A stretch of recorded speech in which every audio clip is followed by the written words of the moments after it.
You are the resistance.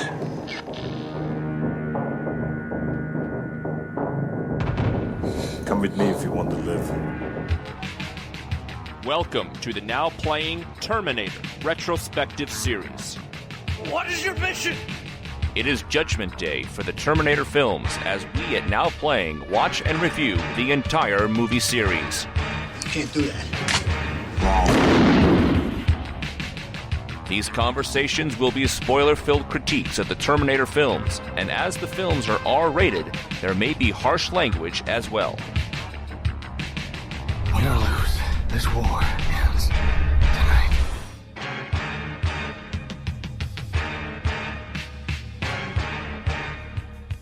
Today we're discussing Terminator Genisys, starring Arnold Schwarzenegger, Jason Clarke, Emilia Clarke, no relation between those two. Or is there? Jai Courtney, J.K. Simmons, directed by Alan Taylor. This is the Now Playing co-host whose mother encouraged his smart-assedness, Arnie. This is Marjorie. I want to be sedated. It's Stuart in L.A. Well, you may have to be sedated depending on your feelings about this movie. I know Terminator Genisys is a polarizing one. And man, we had for years discussed the Now Playing curse. Whatever we touched turned to shit. Yeah, we stopped it. Until this year, we never really had to pick up old series. Certainly one this old. We did Terminator 1 through 4 way back in 2009. It has been 6 years, folks. Yeah, I went back and listened to those old shows. It was very cute. They're what, like 20 minutes long, no plot summaries. We're all over the map. We don't even try to tell you the story. They were an hour long. I could see us kind of like a T-1000. We weren't in full cop mode, but we weren't the gelatinous puddle we might have been during the only two retrospectives we'd done before that. Friday the 13th, where Stuart was on a cell phone. If they ever make another one, I don't know if you'll have to break that out for audio continuity.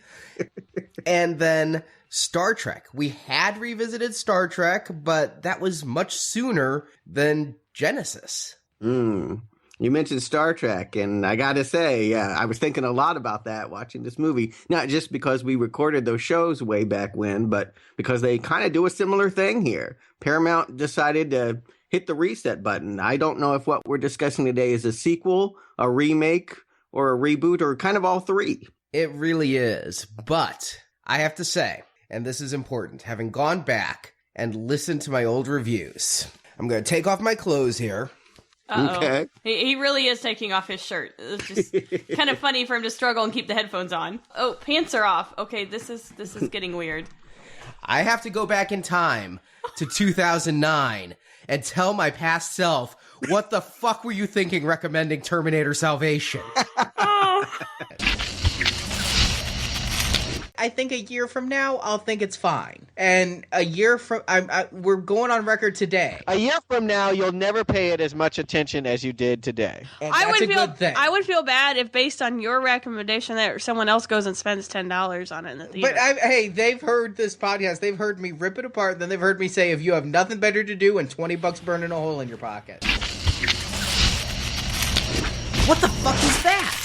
No, don't recommend this movie. This is Arnie from 2015. You do not want to recommend this movie. Trust me. Salvation is shit. Just keep telling yourself that in a mirror. Salvation is shit. But I might like it better when I watch it again in a year. You're not going to watch it again in a year. You won't. Trust me on this. Do not recommend Salvation. It's going to be your downfall and the end of humanity if you do. All right. Will Naked Me put some clothes on, please? And no, I don't recommend Salvation. I'll be pushed over that line. All right, I'm back, and all the things that were wrong in history have now been righted. I wish we could do this for a lot of franchises. Yeah. It wasn't that bad. It wasn't that good. It was so old that I had to go back and rewatch all of them. I assume you did that too then, Arnie. I have seen the first three many times in the past 6 years. I went back and watched the extended cut of T2. T1 was on TV recently. The one I had to make a point of rewatching was Salvation, and something made me avoid it like the plague. I finally went back about 2 weeks ago to watch the director's cut, thinking maybe the director's cut made everything make sense. It didn't. It was just a little added gore. It was basically an R-rated cut. And my God, that is not a Terminator film. I stand by everything I said in that show. It's a fine, morbid sci-fi, but it's not a Terminator film. I just don't stand by. I was right on that line.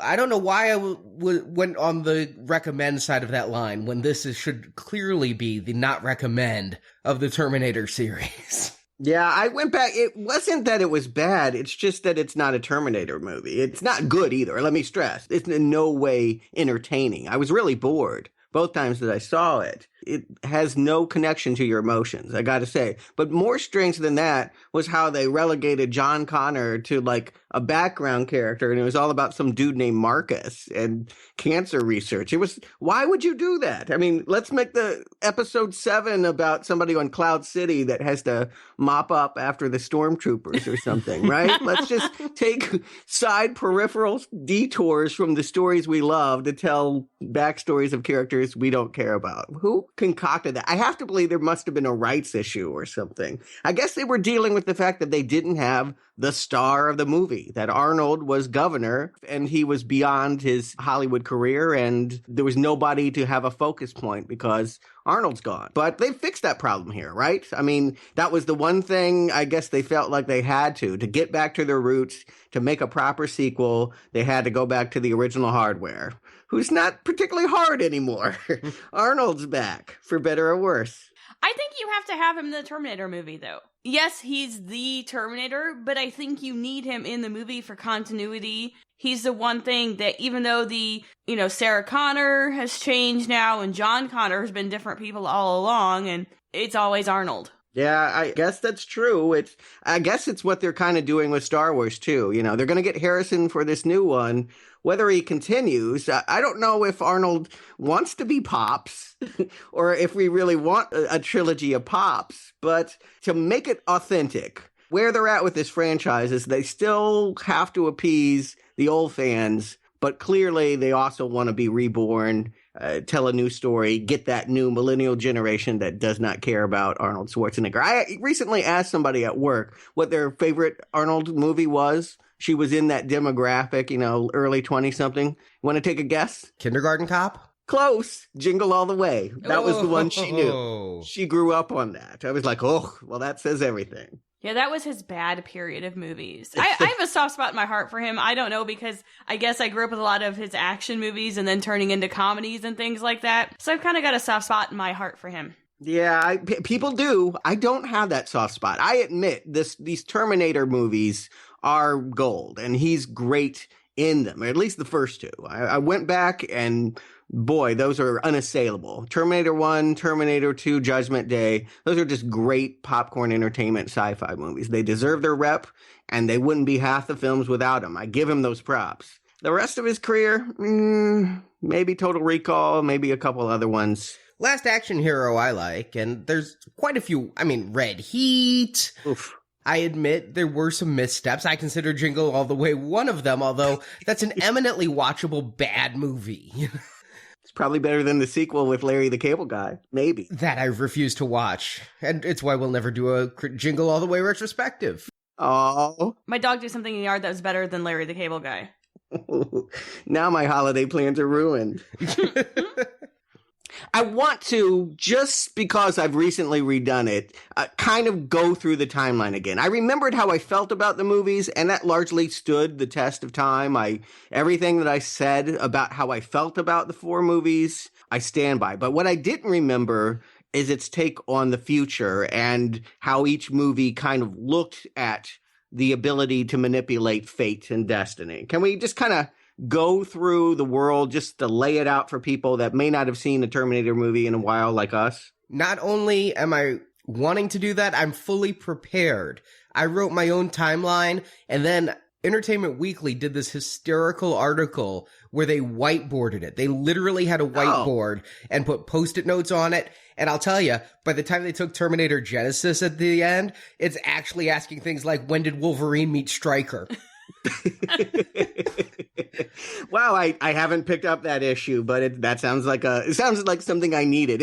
I felt I had to do it. Returning to this franchise, knowing that they were picking up, I felt like it was a necessity to kind of remember where we were at. So if there had been no time travel, if that never gets introduced, it's pretty simple. We can start there. 1997, computers just decide to say, fuck it. Something called Skynet makes computers sentient, and they automatically launch nukes against us. They start a machine war, but 32 years later, it's put down. I don't think it's that simple. You can't ever have the story and say, if there was no time travel, because time travel created Skynet through the leftover arm. Yes. And time travel created John Connor. So it created both the enemy and the hero. In the first movie, yes. In the first movie, they make it clear that it's a concrete loop. That's what I like so much about the first movie, is it basically says that the future is unchangeable. As hard as you might try, you can build a time machine and go back to change things. You're actually just playing into the plot. There's no way that anything you could ever do will influence destiny. Destiny always wins. And yeah, that's the first movie. Does send back a T-800, right? That's Arnold's number? T-800 Model 101. It's a little confusing in that regard. Okay, yeah. But he's going back to assassinate John Connor's mother. Therefore, he'll never be born. Therefore, he'll never stop Skynet. And the resistance leaders, John Connor, he knows who his father is. He sends back his right-hand man, Kyle Reese, to stop that T-800 and in the process impregnate Sarah so that John Connor can be born. Now, we don't know when or how more Terminators are sent back. But in Terminator 2 and Terminator 3, Skynet does send back 2 liquid metal assassins, a T-1000 and a TX, and they're going to try to kill John Connor as a tween and as a 20-something. And they both fail because rebels somehow get T-800s. They reprogram them as John's protectors, and they send them back and stop them. Although one of those programmers mentions to John that he's going to kill him in 2032, 3 years after Skynet is defeated. Right. And Skynet is never stopped. What we really get the sense about, even though Linda Hamilton thinks at the end of T2 that the future is open and so many roads, I don't know, she's got a lot of words there. Sarah Connor talks too much. But the point is that she's wrong. She dies of cancer, and Terminator 3 tells us that you can influence some things, you can delay Skynet, but basically the major things that are going to happen in history are unavoidable. That Judgment Day just basically moved from 97 to 2004. But nukes got launched, robots started the war, things proceeded exactly as they did, just in a different set of dates, basically, from the original Terminator outline. Yeah, because each one of these movies, I mean, no one's ever going to end Skynet. We know that. That's just the way it is. It's never going to happen. So each one of these is just an attempt to stop it, and you have to accept that the end is never going to happen as a viewer, and you're just seeing a snippet of the battle. Yeah, it's not unlike how we treat other countries getting the nuke. We just kind of delay it. We know eventually everyone is going to have the recipe to make a nuclear bomb on their iPhone, but we just try to keep pushing that timeline, kicking that can down the road. And basically, John Connor still lives, so he can still save the day. It is still going to basically happen in 2029, thanks in part because some hybrid named Marcus gave him a heart transplant. I think that's the only thing that's relevant about Salvation. Also, Kyle Reese was rescued from a human camp. These characters that impacted the first movie and the first timeline so importantly, they're still alive, and they're still going to do what they're going to do as we get to this film, which is July 1st, 2015. Can we call this Judgment Day? Because this is the day that the new producers really blew up all of the first 4 films. It's gone, guys. It's gone. It's not gone. They definitely got rid of 3 and 4. I was looking at this because when this movie starts, we're in 2029, which is when Kyle was sent back originally, and they all think Judgment Day was 1997. So the start of Terminator Genisys is in the same timeline as parts 1 and 2. Okay, yes, I agree. The beginning, when I was first watching this movie, the first 20 minutes, I'm just like, oh, they don't want to call it a remake. We're just doing it from the future side, but this is essentially the first movie as told by Kyle Reese. It's kind of like 50 Shades of Grey. Now we're going to get it from Grey's side, but it's the same thing. Although in the original, I went back and because there's a lot of callbacks, I rewatched specific scenes in the original after seeing this. And there's nothing from the future from anybody's side. You just see a tank roll over some skulls and some laser beams. Yes, exactly. They didn't have the money to do it, and maybe they didn't have the inclination to really spend the time on it. The important stuff was, back in the 80s. It was all about 80s paranoia. It was all about nukes and nuclear annihilation. And yeah, it was a slasher movie. That was what that original wanted to do. So I am curious, how much are they going to get back to that vibe? The answer, not much. I was not prepared. I'll just go ahead and say that. I was not prepared and needed to take a breather and really think about how I felt about them wiping out the timeline. By the end of it, nothing that matters. If you've never seen a Terminator movie, you won't appreciate the skill in which they've stuck this new movie into the history. But ultimately, the history doesn't matter because these characters that we thought we knew, they're going to be played by different people and they're going to do different things. Well, you say that, and I agree. I don't know that if you haven't seen the first movie, you may not have needed to see the second one. It helps. But if you haven't seen the first movie, I don't know that you can appreciate much about this. This is like a reprise, it's like a complete callback. And I don't know how much this would appeal to an audience that is coming in cold and this is their first Terminator film, or if they've only seen Salvation, God help them. Well, I think if my audience is the judge, the answer is no millennial wants to see this movie. They're all off watching Inside Out or something because, yeah, there was nobody in my theater opening weekend. Admittedly, it was an afternoon showing. But come on, guys, opening weekend Arnold movie, it's the same crowd that was there for him back in 91 in my theater a couple days ago. Well, at least they came to an opening weekend Arnold movie. I mean, let's remember, he did do The Last Stand, which even I haven't seen. And then Escape Plan, which I did catch on HBO, and isn't that bad. That was actually kind of a fun movie. Yeah. I hope to never find that out for myself. But yes, audiences haven't turned out for an Arnold movie is what I'm saying, Stuart. So now I did see this movie twice. I went opening night to a 3D 10 o'clock show.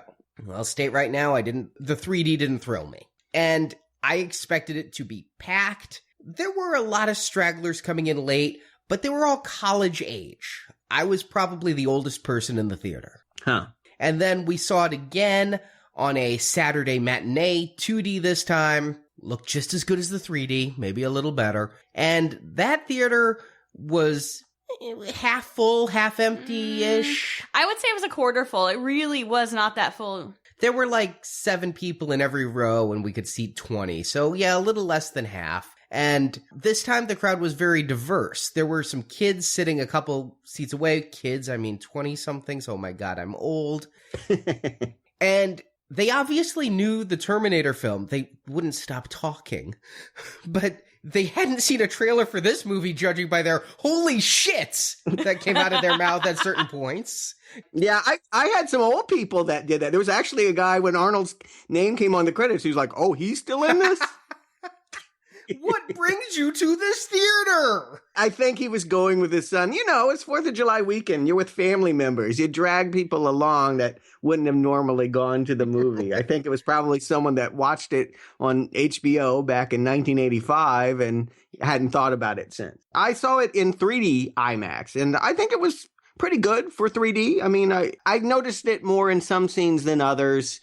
My opinion on 3D has largely been unchanged for years, and that is it's an unnecessary flourish that can be kind of fun in certain action scenes. And it was kind of fun in certain action scenes. But whether you should pay the $20 I did to see it in 3D IMAX, I guess you'll have to wait for my recommend. Yeah, the bus scene is pretty much the only thing that looked good in 3D in my mind. Well, Arnie, why don't we just get into the plot? You can tell them what they saw. We can try to parse out Terminator Genisys. Okay, I'm just going to assume familiarity with the first 2 movies, lest I summarize 3 movies in this. This last one's hard enough.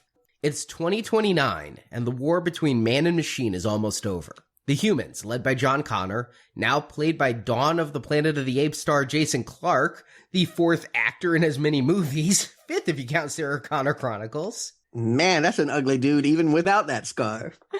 While the main offensive is to destroy Skynet once and for all, John, armed with knowledge of the future given to him by his mother Sarah Connor, takes a squad, including his best friend Kyle Reese, played by Courtney.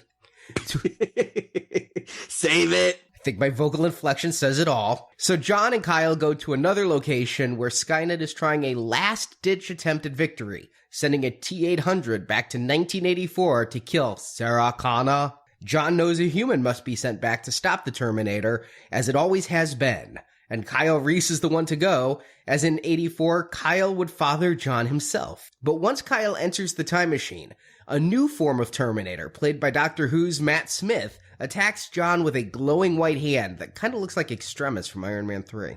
I had that in my notes. They gave him Extremis. He can hang with Gwyneth now.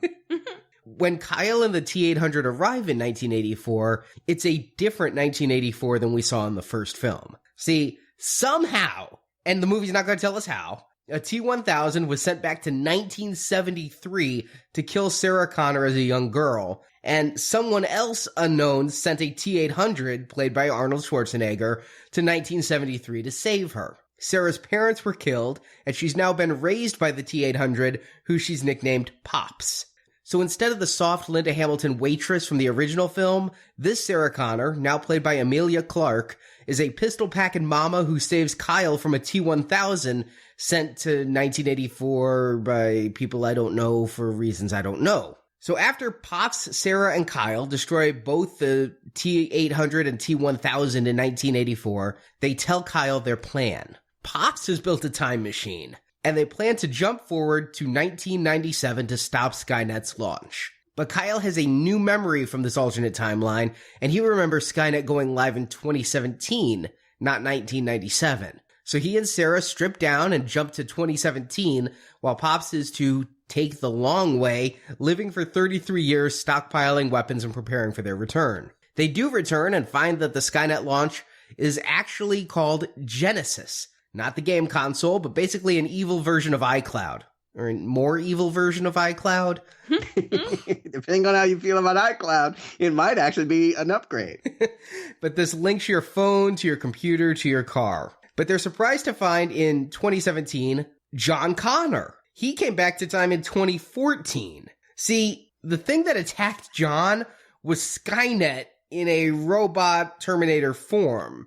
And it's transformed John at a molecular level into a Terminator, albeit one with all of John's memories. John was sent to 2014 to ensure Skynet's creation, even if it meant killing his future parents. More, John is working at Cyberdyne Systems, helping to develop a time machine and the liquid metal that's used to create T-1000s. Massive battles ensue, J.K. Simmons runs around for comic relief, but in the end, the 3 heroes trap John in his unfinished time machine. Pops holds John down while the quantum field tears them both apart, and detonators blow the entire Cyberdyne complex to hell. Pops is seemingly dead, but his skull and torso were thrown in free into a vat of the T-1000 liquid, giving Pops an upgrade. He, Kyle, and Sarah ride off into an unknown future as credits roll. So there's a lot of time travel here. Basically, you know how they're liking to mash up series? There's the rumor that Men in Black and 21 Jump Street are going to become a franchise together, or, you know, Puppet Master versus Demonic Toys, or on Aliens versus Predator. Yeah, that one. That's a curse word to me, but yes, I'm aware of that. Yeah, even on Sci-Fi, I saw Lake Placid versus Anaconda. This, I feel, is one DeLorean away from Terminator meets Back to the Future. Well, kind of, but as the future changed and people's existence was taken into question, no one started disappearing from photographs. So we have that. True. But yeah, there's a lot of alternate histories and future histories. They are really taking the Terminator franchise, which, while creating paradoxes that like to screw with your brain, had really been a fairly simple time travel story, as you pointed out, Stuart. And with this one movie, all of a sudden there's alternate realities, multiple futures. It is very Star Trekian all of a sudden. But keep in mind that every single action that happens causes a wrinkle in the continuity. Yes, but it never really did before until Terminator 3 kind of fudged it. But it's not until this movie that they're like, there's alternate futures and multiple futures and everything's changeable and butterfly effect. I don't like that conception. I really still think my favorite is the first movie because it just said the more you try to change things, the more it's set in stone. And that, to me, was simple, effective, and powerful. Now it just feels like, oh, we can do whatever we want. And we can give characters you thought you knew and loved a horrible, horrible downgrade. Starting in the beginning of this movie, as you mentioned, Kyle Reese. Hey, I think he'd be great if he was in Magic Mike. I mean, he's really good at stripping down. He's really in shape. I'll give him that. You know what? It's funny you said Magic Mike because in this movie it hit me. If you squint and are myopic, he kind of looks like Channing Tatum. And I have to believe his entire career is Channing won't take the role. All right, let's bring in this guy. He's like the B-list Channing Tatum. And Channing actually got Magic Mike. So here we have Courtney in Genisys. He's less charming than Channing Tatum. I don't think Channing Tatum is good looking, but I think he's a good actor and he knows how to do comedy. Yeah, he's got a charm. And physically fit. And this guy is physically fit. Yeah, there you go. He's got some muscles. You know, he's also starting a really great career trying to resuscitate moribund 80s franchise in their 5th installment by partnering with the original star who's now too old for this shit. I mean, he did this exact same thing in Good Day to Die Hard. Yeah, all right. I really looked towards the character fidelity here, you know, trying to see, like Star Trek 2009, did Chris Pine play a Kirk that's true to Kirk? You don't have to emulate William Shatner to be Kirk. God forbid. But are you a Kirk that's Kirk-like? Mm-hmm. But then you have Carl Urban, who's going to impersonate DeForest Kelley. So I'm just looking, are these characters continuations of the characters? If not, you know, obviously they've been recast. And the worst of them all is Courtney as Reese. I had seen Terminator recently. First of all, they didn't even get the hair right. I mean, I loved Reese's big, poofy, product-in-it hair from the 80s. But nothing he delivers here, especially in 2029, makes me think he has the passion of Michael Biehn. But here's the problem. He does like the passion of Michael Biehn, where Michael Biehn had this mission he had to complete. This guy's like obsessed with John Connor. And it's like John Connor is his god. And I kind of expect him to, as you wish, John, that kind of stuff, because he just seemed obsessed with John Connor. Regardless of if he was making the wrong decision, this guy's like, I will time travel. I will die for you. I will do it for you.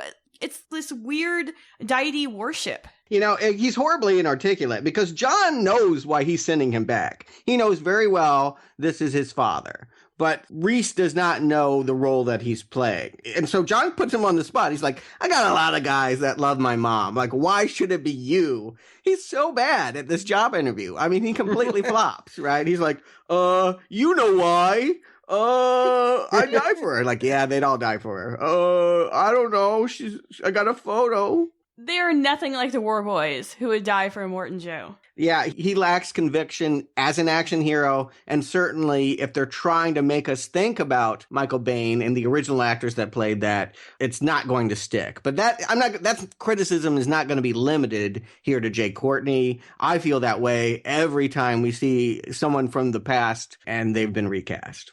Well, we'll talk about him as we go through. I'm gonna say my biggest compliment to Courtney here. Both times I watched this film, I hated him in the beginning. And both times I watched this film, by the time we get to 2017 around midpoint, he's not annoying me anymore. No, he's not doing anything. What will be miraculous about this movie is how it starts off being that this is an important mission that he must complete. And by the end of it, who even cares if he's still hanging out? It's all about Pops and his daughter. Well, no, he needs his semen. I don't think they ever screw.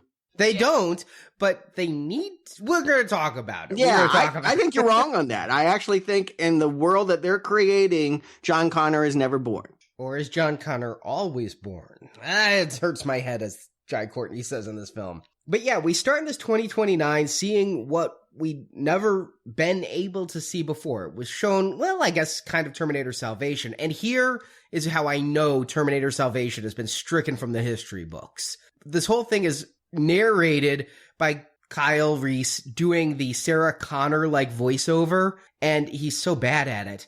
But what he says was the first time he met John Connor, John saved him from a Terminator, and Reese thought Terminators couldn't be killed. This completely invalidates anything in Salvation with whatever that other Terminator's name was and how he and Reese were bonding in a prison camp. Yeah, Marcus. How can you forget Marcus? I'm trying to erase that from my memory banks. Oh, it's gone. Don't worry. And everything else. But that's one that no tears are shed for. But you point out, Marjorie, why would anyone follow this John Connor? I agree. There's something creepy about him, which works for the later half of this movie. But I actually find, it was spoiled. I want to put it out there. One of the horrible travesties of marketing this movie and in trying to tell people that they still needed to care about a Terminator that had twists and surprises is they spoiled the biggest twist they got in this bag. And it's a real shame because it's a good twist and I don't think I'd ever would have guessed. But having seen the trailer and knowing that John Connor was going to end up a liquid metal Terminator bad guy, I'm watching for that here in the opening. Yeah, it was in the trailer, but even more, because sometimes people miss a trailer, and the director did come out and say he was pissed about that trailer doing it, Alan Taylor. He should be. But then it's also on the poster. I noticed when we were going back in, the poster has all the main characters, and right in the middle is John Connor, half human, half Terminator. Yeah. See, I missed it in the trailer, so when he showed up in that hospital when they arrived naked on the freeway, which happens to everyone once in a while. But I leaned to Arnie and I just whispered, he's a Terminator. And I didn't hear you because the kids on the other side went, holy shit! Okay, then. So you guessed it. I don't know that I would have, or I don't know when I would have, but here at the start of it, I'm thinking he's evil from the get-go. I'm thinking this is an evil plot. It takes me a little while to realize what the final weapon is. I didn't realize we were going to tie back to the first movie and that it was the time travel device. But once I find out that we're there and that a T-800 has already gone back and that Reese is going to go back, I'm thinking that this guy is also going to go back and that he's got an evil plot. I just think Jason Clarke, he doesn't look like the army leader of the future to me, but... But he was an army leader of the future in Rise of the Planet of the Apes. Kinda. He was a scientist. Who led the people also underneath the bridge in San Francisco.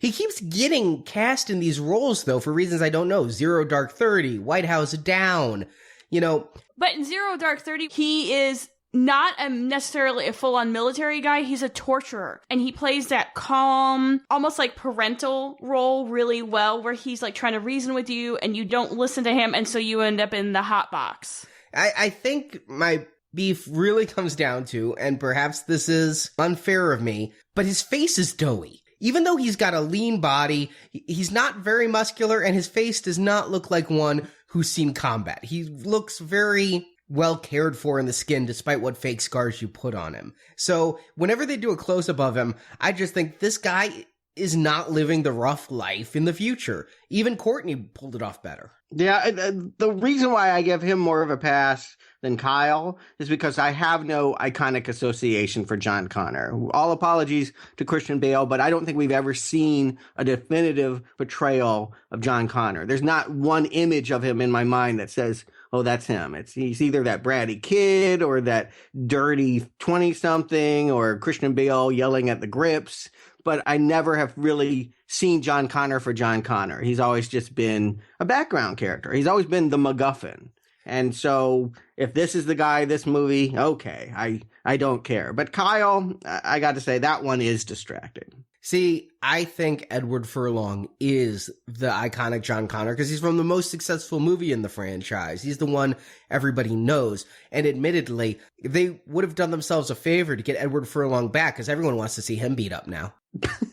Okay, don't laugh at my vision of John Connor, guys, but in T2, in a flashback, they show a guy that's supposed to be John Connor, and he looks like John Walsh from America's Most Wanted. And so that's who I always envision as John Connor. Someone with that, like, grizzled face, you know, the hard set lines and the military haircut. They try to do that here, but it's clearly makeup. And quite frankly, I don't know why it doesn't go away once he gets grabbed. The big surprise they have is as Kyle is getting into the machine and floating away in the magic ball of light, we see Doctor Who come up behind John Connor and basically infect him with nanobots. All right, let's talk about this now. I know that the movie's going to draw out what happens here, but I want to get into this, you know, as the movie goes, not as it's revealed. I think that's important.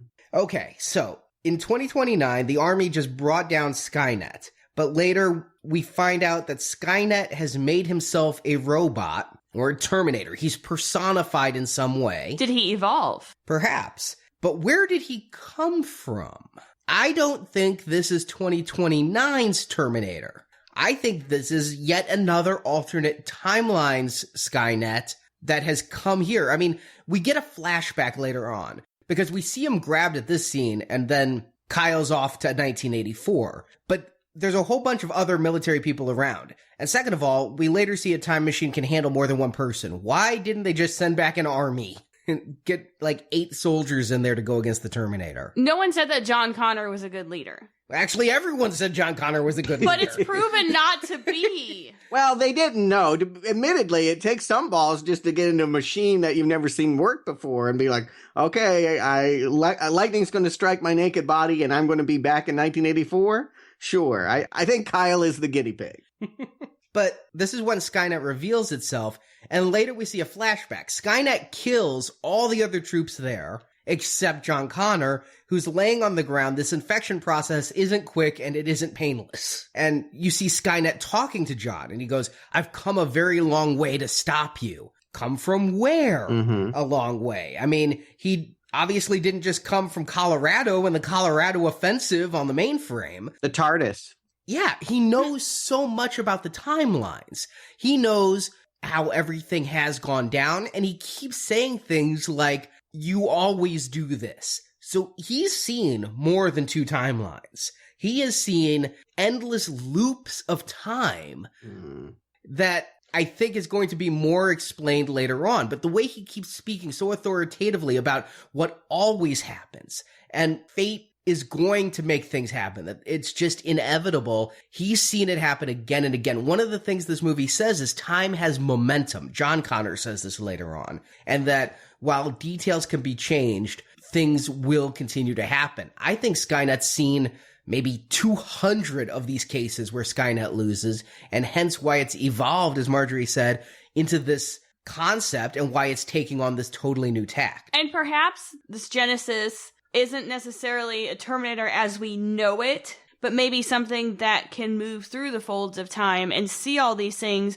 and not necessarily a being in one plane of time like we're used to. So maybe we have to suspend reality. And I think we have to suspend reality a lot with any Terminator. Yeah. Yeah, what we're all having to do is speculate because, of course, this has been conceived as a trilogy. We can't have all the answers in one film. No. Not when we can collect $40 more from you to tell you eventually. But yes, unfortunately, you have some good theories, Arnie, but I have no idea what Matt Smith is other than a humanoid embodiment of Skynet that, yes, grabs John Connor here and appears a little bit at the climax of this film. Yeah, seeing it twice, I have analyzed and overanalyzed his lines. Plus, I've seen interviews with the producers and the writers, and they specifically say they know Matt Smith is from an alternate timeline or an alternate dimension, and they say they know who sends Arnold back to 73, and they're hopeful that they can tell us.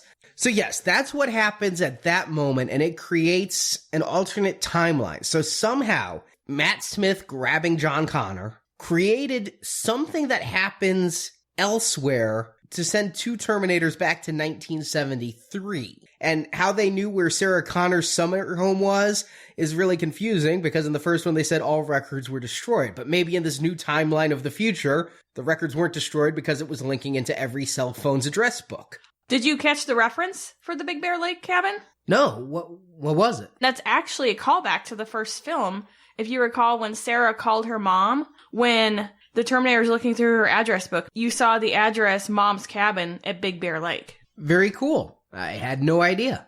Now I wonder if, like, the next one is going to go, like, all Back to the Future 3, and we're going to end up in the 1800s to kill her great-great-great-grandparents. Well, they got to be careful. I thought about this a lot. Is the reason why they don't go back and do that? I mean, hell, if you're going to use that logic, go back and kill the first man as he's crawling out of the, ooze and just say, done. There'll be no humans. They can't risk stopping their own creation. They are the children of humans. Therefore, they have to mostly preserve history as it's told.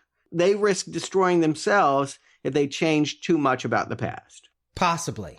But yet, they're more than happy to change the past. Yeah, that's what I mean. That's why I think they're only risking going back 30, 40 years. That's why I don't think you're going to get an Old West Terminator movie. I hope. Fingers crossed. I mean, I'm not certain about that. But yes, I do think at some point in a sequel, we will actually understand what the hell we only get from really distracting flashbacks of a girl underneath a pier. One of my least favorite things about this movie is that we're told that, okay, there were more Terminators that went back and stopped an assassination attempt or attempted an assassination on Sarah when she was 9 years old in Big Bear. And all we get is her underneath a pier looking up at Arnold.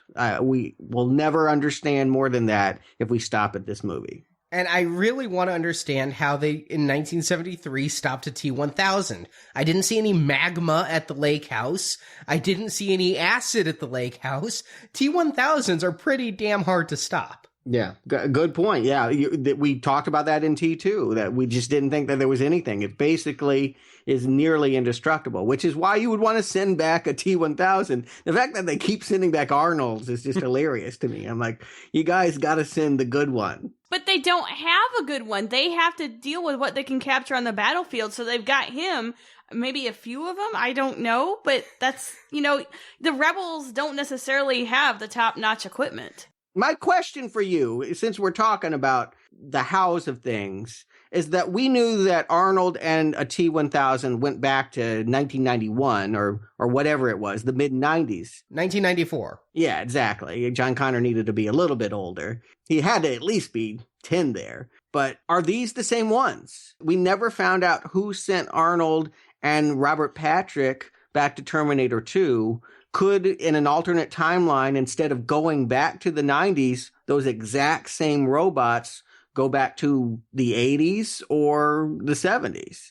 I was wondering if every Arnold was the same Arnold, because we saw in previous films that not all the T-800s were Arnold. But then we did see in Salvation that they were Arnold, but I don't think Salvation exists now. No. Yeah, let's stop talking about Salvation. My point is, I wonder if both T-800s that came back were the same T-800. And I didn't think about it until you just mentioned it. I just figured there's a load of T-1000s. As we never see Robert Patrick, then I don't think it matters if it's the same T-1000 or not. The one that matters is the Arnold from 1993, the Arnold from 2007, the Arnold from 1973, all the good Terminator 800s. Are they the same? Who knows? I don't think so. I actually think that the T-1000 could be Robert Patrick as well. And you say, how did they stop him in 73? Maybe they didn't. Maybe he's been chasing them for this many years, and that's why he's there in the 80s. Because I have no idea why he is an Asian cop when Kyle Reese gets to 1984. Well, have you seen Robert Patrick lately? Yeah, I just kept calling this guy Asian Robert Patrick. He's got the Robert Patrick glare. Yep. He's got that lean, wiry, scary physique. And yeah, he, at this point, would be better than Robert Patrick. Well, I've reviewed him before. He was Storm Shadow in the G.I. Joe films, which kept making me think, oh, there's two G.I. Joe people here. Him and Channing? Oh, that's not Channing. Well, I guess I never considered that maybe that's the same T-1000 and chasing them all these years. Obviously, they have a skin on the T-1000s that doesn't age because it's not human skin like on the T-800. That's Arnold, which explains, the fact that he looks like my dad in age. So maybe that's possible. And I guess it could be possible that maybe the T-1000 thought he killed Sarah Connor in the cabin explosion and then found out later that didn't happen, and they've been on the chase ever since. And then now it's turned into kind of like Firestarter. Yeah, 11 years on the run. I mean, we do know that basically Pops, let's just go ahead and call him by his namesake in this movie, Pops is basically going to take this 9-year-old girl and turn her into the woman that she wouldn't become in the timeline we know until after the first Terminator, that she becomes kick-ass much earlier in her life. So I suppose that, yes, she has been running and fighting and shooting a T-1000 for 11 years and has been waiting for the moment where she gets to kill the T-800 that came back to kill her and meet Reese.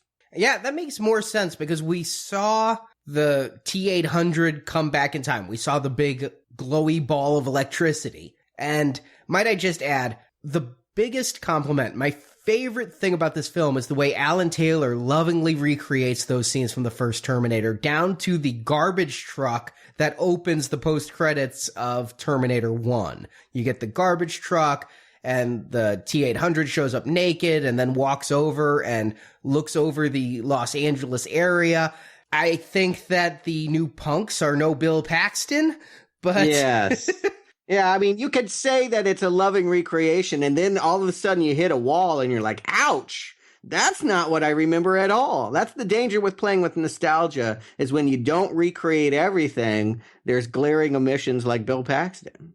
But they did it in such a way, I thought it was more of like a tribute and tying it together versus the nudge, nudge, wink, wink. Look, this is what you used to like, and we're taking it in a new direction, but we're putting this in there to make you think that you still love it, like they do with some certain sci-fi franchises. Remember, you like this! You really like this! This is why you like this! Now watch this piece of crap. I think it's wise to start the movie this way. I'm glad that we don't spend the whole movie replaying Terminator with them, chasing him through the police station and all that. They knock out T-800 at the Griffith Observatory. That's amazing to me. You don't need clothes and just take him down here.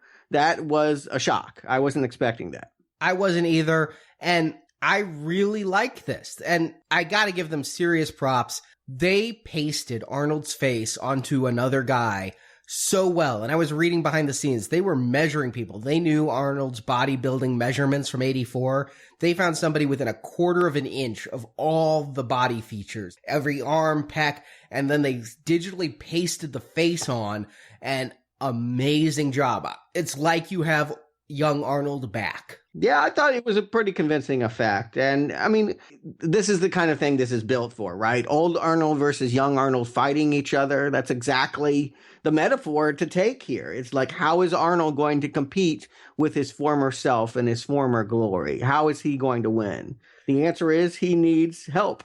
He needs a spunky little Katniss Everdeen to come in and spear T-800 in order to truly defeat him. Yeah, their fist fight is not a very good effect.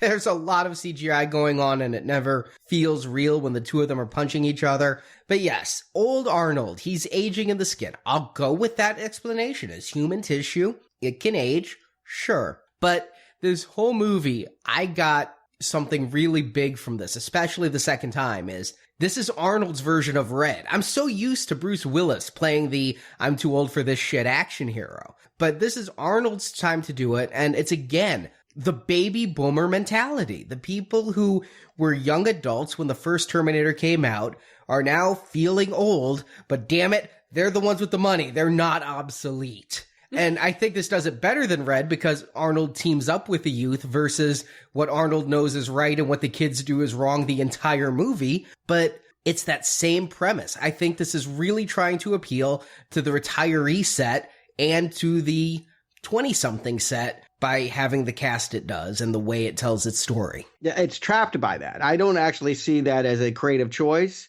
I feel it's the bind of this movie, is how do we go forward without Arnold? I think they'd love to dump him, but they know that it wouldn't have the same appeal, particularly after Salvation. And so they have to use the iconography that worked for the first two cultural landmark Terminators, but you know they wish they could just focus on this new Reese and this new Sarah. You know that that's where they want to have the movie. But they have no chemistry, and there was chemistry between Linda Hamilton and Michael Biehn, and these two people have nothing. When they're on screen, it's dead. I don't necessarily care for her as an actress. One, I thought she was a little girl because she looks very young and she acts young, and I don't know what age she's supposed to be in this movie. 20. I thought she was like 14 or 15. It feels that way, and I think we're meant to think of her that way. Yeah, she seems so young, and I don't like her acting necessarily because she was very slack-jawed and wide-eyed when I feel she just couldn't emote more than that. And that was the problem. But I don't know that these two will ever work on their own because neither one of them can act well, and they certainly have no chemistry. All right, I'm going to differ from you guys on this one a little bit. Emilia Clarke. I have not seen Game of Thrones, but after seeing Terminator, I really want to. I think she's a good actress, but miscast. You think she's hot. Yeah, he just wants to see her boobs. Yeah, let's be honest here. She's a very cute girl. You don't want to see her do Chekhov or Ibsen. You're not going to go to the Broadway show where she shows you her emotional range. I want to see all of her emotional range. Yeah, he wants to see the emotional range of the double Ds. Listen, I do think that's the problem here is, I've been watching a lot of Amy Schumer lately, and they had that 12 Angry Men episode where the big question was, is Amy Schumer fuckable? I really think that was the casting choice that went into Emilia Clarke. They don't care, can she play tough? They care, will young men want to fuck her? And they get an A+ for that. But I think she also, in the close-up shots, looks a hell of a lot like 1984 Linda Hamilton if Linda Hamilton had too much collagen injected. I really felt like this was another one where I just can't go with it. As much as I felt about Reese, the same thing with her. There's no Linda Hamilton in this at all. This is some chipette. This is some spunky little firecracker. This is Hit Girl, but this is not Linda Hamilton. And it's not just that they changed the character. I actually like that concept. I like the idea that who we thought we were going back is changed, is gone. I mean, that gives us something fresh to explore. But what we have here is not necessarily likable or endearing. I think that when she's yelling things like "move, soldier," she's not working. When she's reconnecting with John later on in the movie, when she's having her love scenes with Kyle, I thought she did a really good job there. She kept reminding me of Topanga from Boy Meets World for some reason. But yes, I'm with you on that reference. She feels freshly scrubbed, tween Disney, and that's what they're wanting the audience to be. That is exactly what they're going after, and that is messing up my vibe with my conception of Sarah Connor. I don't feel, even if she had trained for 11 years with Pops, I don't feel like Linda Hamilton would have turned out this way. This feels like something else. I think the problem is they cast a Terminator 1 Linda Hamilton when this role called for a Terminator 2 Linda Hamilton. And again, because of the fuckability scale, they just wouldn't have the balls to hire a badass tough bitch. Yeah, you're right. That's what I'm missing. I'm missing something more masculine, less overtly sexy, and more just aggressive. Linda Hamilton was sexy in Terminator 2. Some people thought so. Yes, I agree. She was. James Cameron certainly thought so. Yes. Well, yeah, she's of a certain type. I mean, it was stripped of femininity, and that was startling. It was a transformation too. I think it would have been nice to have spent more time again. Why couldn't we get a little bit more in Big Bear in this movie of seeing the innocent girl and then maybe what she's become? Yeah, they're certainly not stripping her of femininity when the tease shot is of the silhouette of her breasts. No, not in this movie. Yeah, definitely not in this movie. She definitely did need to be more badass. I would think 11 years training under a Terminator, you would have some muscles, you would have some know-how as far as guns. She knew her way around guns, but she was just very soft and... Yeah, she'd lose the baby fat if she'd been training 11 years. Yeah. She looks like, an actress that has said, I'm going to play this part, watch the Terminator movies, put on the outfit, and is trying her hardest. But that doesn't earn you the rep of it. And I think that's what it is. She's not comfortable in the skin. It feels like a Halloween costume. See, and that's why I say it's just miscasting. I think she did well with what she was given. She never should have been put in this part, but I legitimately want to see more of her. I don't doubt that a bit. Of course you do. That's why you want to watch Game of Thrones. But I would prefer not to see her again as Sarah Connor. True. I just think there's other franchises that she could excel at. And like you mentioned Katniss.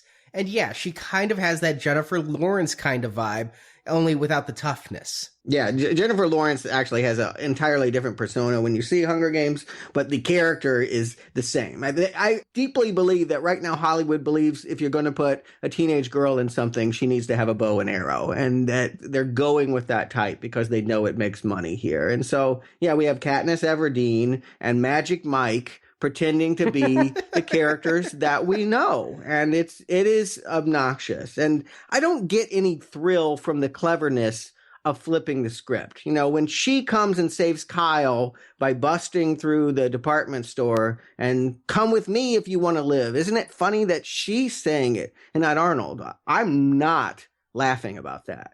To me, that's about as satisfying as if they if this new Alien movie that they decide to make up, they're going to have Sigourney Weaver as some mutant that busts out of the chest of a xenomorph. And now she's saying, you can't get away from me, bitch. I mean, who wants to see in-jokes about good movies? I'd rather just see the good movies. Me, I want to see in-jokes about good movies. So. To me, that's not my sense of humor. Referencing is not humor. It really isn't, but it gives me that nostalgic callback, and it puts a twist on it. Listen, I guess even though I feel the casting is bad for our two leads, other than Arnold, who gets top billing. Somehow.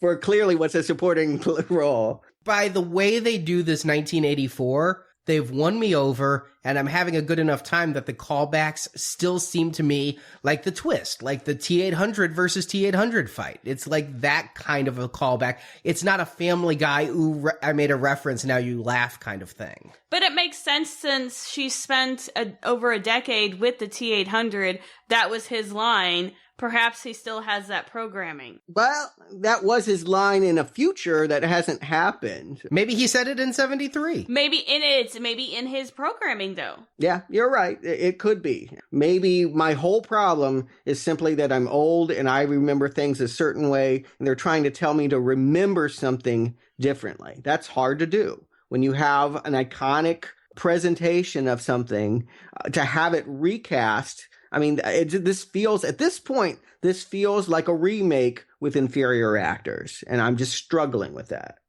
I really think you got to go outside, Stuart, because those kids are on your lawn again. And I accept that. I am exactly who I am, and I have a right to feel this way. You do. This is my franchise that you're fucking with. Absolutely. And you know what? We're probably going to be having the same conversation around Christmas this year when a certain movie comes out, and I want the damn kids off my lawn. I am not opposed to new generations taking over franchises that have fallen by the wayside, but I do feel like if you're going to bring it, you better have your A game. You better be James Cameron. You better have what Linda Hamilton had.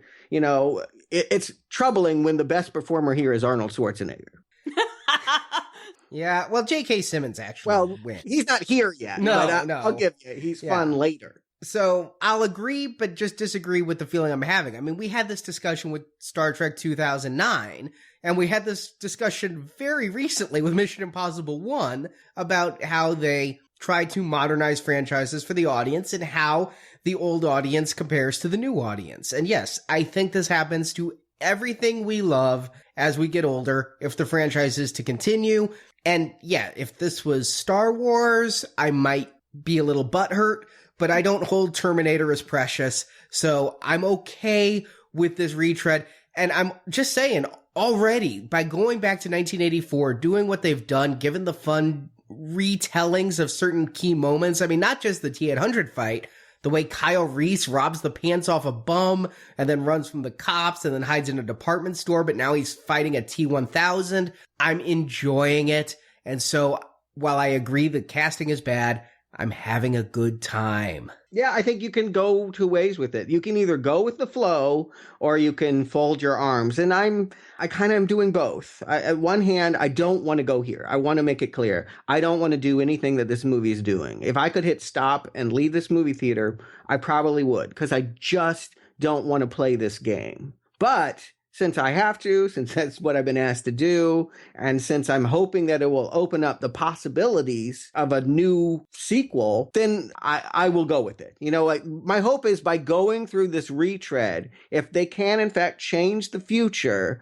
it means that what they're going to do next won't be copying Terminator and Terminator 2. Because right now, we're just getting both of them mashed up here. Somehow, the liquid metal Robert Patrick is here in the Terminator scenes. And it's like a mashup that, where it's predicating on our nostalgia. But I don't feel like any set piece we see here is as fun as either of the two movies. I just want to make that clear. I don't think the action, the fun, the department store, any of this stuff holds a candle to the first two movies. I completely agree with you on none of it does hold a candle, but in regards to the Terminators, we have to keep seeing new and improved Terminators or else we're going to lose our interest. I think by using the T-1000s just as regular with the T-800, because when Terminator 2 came out, everyone's like, holy shit, there's a new kind of Terminator. And I think that we just need to keep saying that. And I think that since they've wiped 3 and 4 from the history books basically now, bringing the T-1000 into these early scenes shows that, hey, this is how it's always been. It's been these two. It's good. And that had my hopes up that we were going to see a new kind of Terminator. And we did. Yeah, we get Indominus Rex here for sure. But yeah. And so I think that that's part of my love of the Terminator series is the badass fights between Terminators where it just goes and goes and it's metal clanking and grinding and arms flying off and shit just flying everywhere and they're hitting each other with like I-beams and shit. Love it. Love, love, love Terminator and Terminator action. Just to get a pulse on everybody, you're enjoying it, Marjorie. You're enjoying it, Arnie. I'm not certain. At this point, I'm still enjoying it. And it was pretty good because I felt they weren't insulting me as a fan of the series with the homages to the original. And there are some cool fights here, and I love one change they make, or just not a change, but something we didn't know. The T-1000s, in addition to being liquid metal chameleons, also help repair the others on the field. They have a T-800 on the ground there, the one that was killed by Arnold before he got clothes. There's a hole blown in his chest and his face is ripped open, but one drop from a T-1000 and it repairs him. That's kind of a cool thing, because if you think about the 2029 battles, you take one out and then somebody else comes along, one drop of fluid, and the thing's back up. It really escalates this fight, and they do a lot of callbacks to the end of Terminator 1 here. Instead of Sarah Connor and the machinery, it's Kyle Reese underneath some put-together tables or something. I'm not quite sure what they were on, but with the Terminator on top poking through, that there were two simultaneous battles, Arnold versus the 1000 and Kyle versus the 800.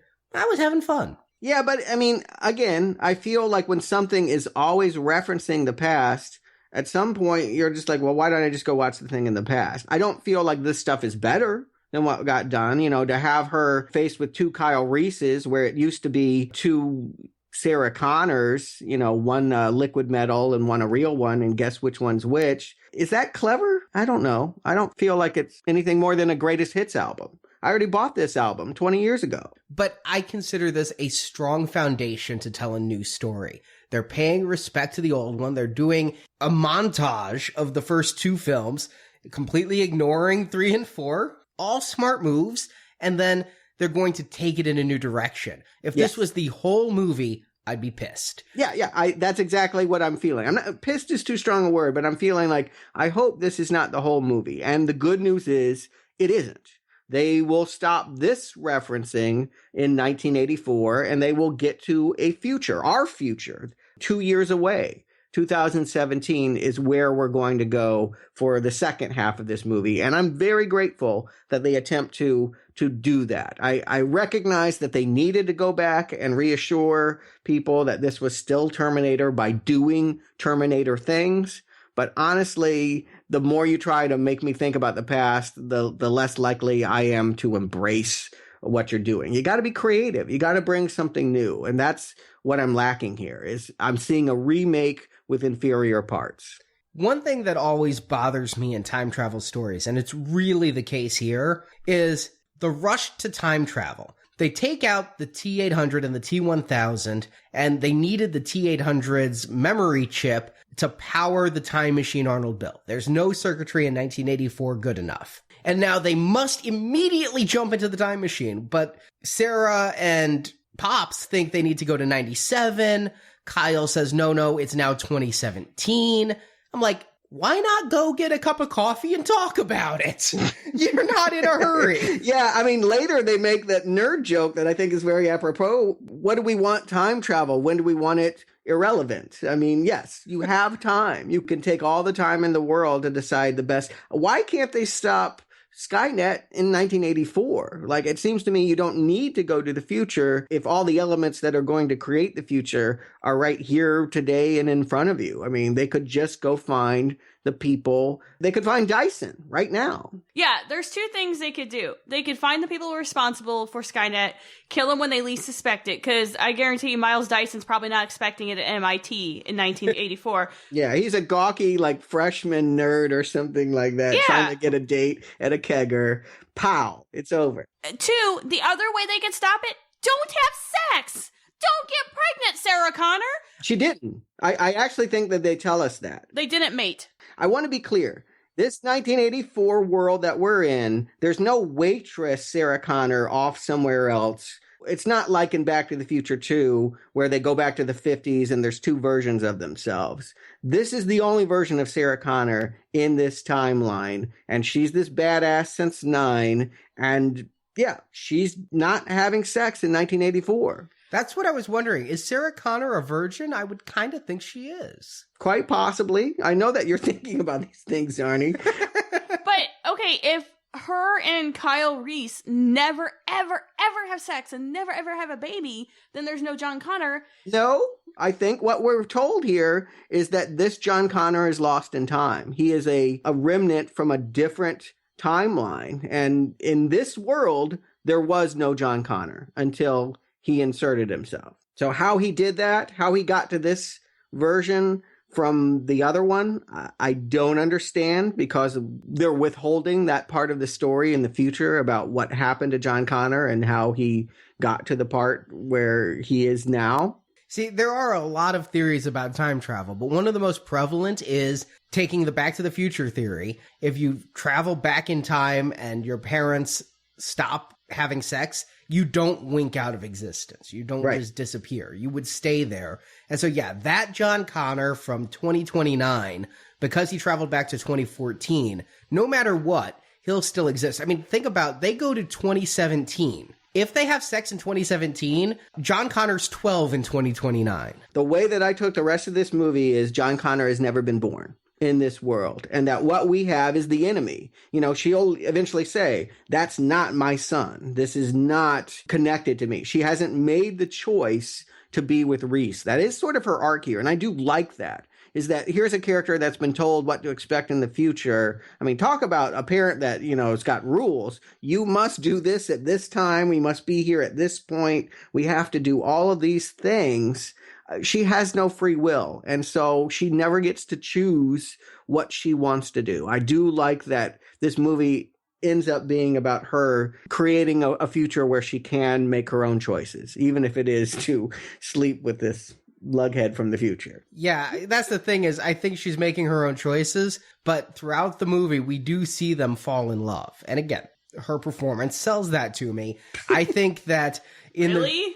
Yeah. I don't feel her performance is any stronger than his. I'm just going to put it out there. I don't feel like either one of them is very good here. Well, keep in mind, when they get to 2017, I'm start liking Courtney a little better, too. Okay. So I kind of go with both of them in this love story. And I think even though they may not want to have that John Connor. I think that eventually, either in a sequel or just never, but in the future of this movie, they still will have sex. She still will get pregnant. Will he die within 48 hours? Because she wants to fuck him. But what she says is, we sleep together and 48 hours later, you die. Yeah, that's what I feel like. That's her holding on to a concept that isn't going to come to be. And she just hasn't accepted that that's not going to be. Well, she's been raised, as you said, from age 9 to think there is only one path. So this is her learning that there are multiple paths, and yet she'll still make the same mistake and sleep with Kyle Reese. Yeah. And you know what? Kyle gets a couple moments here. We're hard on Jay, and I think he deserves it. I just feel like he's the wrong energy for the part that he's playing. But he gets some funny moments. I mean, I laughed when in the department store he's being handcuffed and led away. He kind of gives a silver mannequin a glare. As they're getting the time machine, he says something like, "I know how time travel works," you know, and as he's dropping trowel, you know, like I said, he'd be funny in a dude comedy, but the fact that he's supposed to be important, that all goes away. I mean, he's emasculated here. By coming back to a woman that doesn't need him, he's got to be feeling like, why did I bother? And yet it's really his story. I was surprised how far down in the billing he was when this story is almost exclusively told from his point of view. In the future, we're showing his point of view. In 84, we follow him. When Sarah and Pops leave the screen, we're still following Kyle. But he's a nobody. That's why he's so far down. Yeah, I agree. He works because he's anonymous. I mean, honestly, his 13-year-old self is more important to the rest of this plot than he is. His 13-year-old self is the memory that he has of Genisys. And yes, there's no way I couldn't think about my memories playing Sonic the Hedgehog. Genisys does what Nintendo don't. It was a very popular, actually, it was never a very popular game console, but it was very beloved by me back in the early 90s. Actually, it was popular, and it was thanks to House of Pain. Referencing Genisys and Jump Around, it was the console to beat for a while there. It was the better version to Nintendo, but they just didn't, I don't know, they didn't have the lasting power. I was thinking the same thing when young Kyle Reese is opening a box and it says Genisys. It made me think of that console too. I'm like, yeah, let's break out some Sonic the Hedgehog. Sega! I would have been down with that, but no, it's an app. And I guess that makes sense for 2017, that Skynet would be an app. You want an apocalypse? There's an app for that. Yes, exactly. I mean, it's dumb, right? On one hand, when you say it out loud, it's like, well, that's really stupid. But on the other hand, I guess that's probably how it will come. Someone will develop an app that controls all the machines, and it will develop consciousness and kill us all. And what can we do? Yeah, because it's everywhere. And what does make my head hurt is Genisys, because it's an app. It's basically the cloud. Yeah. Well, it's coming down through the cloud. Everyone's going to get it at the same time. You don't have to go to a store and buy it. There's a countdown it's just a couple days away when they get to 2017. But all it does is link your devices. It isn't anything of itself. And yet, for some fucking reason, the U.S. Department of Defense is like, yeah, let's plug that into our missile system too. That is really crazy, I gotta say. Even though I admit that we're in a world where we're close to this, that is really bold that they're going to put it on the same network as like somebody that's playing Candy Crush. Look, they've made some, bad mistakes in the U.S. military history and Department of Defense history, so who knows? I think that their nuclear launch codes aren't on the internet. Let me just hope. Not the codes, but the actual method of entering the launch codes isn't on the internet. But that's one. Two is, how does Genisys become Skynet? Yes. Was it always going to be Genisys in this timeline, but John Connor coming back has programmed in Skynet code? They call it a Trojan, so like a virus in the movie, not like the condom that Kyle Reese should have used. But is it that because personified Skynet Matt Smith sent John Connor to 2014, he's now perverting Danny Dyson's Genisys into Skynet? Yes, that's exactly how I take it. And I do love this callback. I had forgotten that, Dyson was a part of Terminator 2, and his son was there. He was playing with like remote control cars or whatever. In this future, he's grown up to be Steve Jobs, I guess, or Steve Jobs Jr., that they're both these successful entrepreneurial Silicon Valley kings. They've developed a software that is, going to be used universally. We live in a world where that is true. I don't know why they have a side business with time travel, but who knows about Apple? They probably are working on that. Well, it's because of John Connor. I mean, he's come in and given them all this code to make Genisys. And he's also like, okay, and we're also going to have some R&D because I'm such a genius that we're going to develop time travel in T-1000s. Yeah. Remember, Dyson was a part of why the Terminators were going to be built and Skynet was going to be built anyway. And so if you take the Terminator 3 logic, it's still happening. It's just happening further at a different point in time. It's been delayed, but not altered. And so Dyson had gotten as far as he could without having seen Arnold's arm. And then you have John Connor popping in and saying, oh, well, here's the technology of that arm. But I really like that part from Terminator 2 where they had this under lock and key. They didn't know what it was.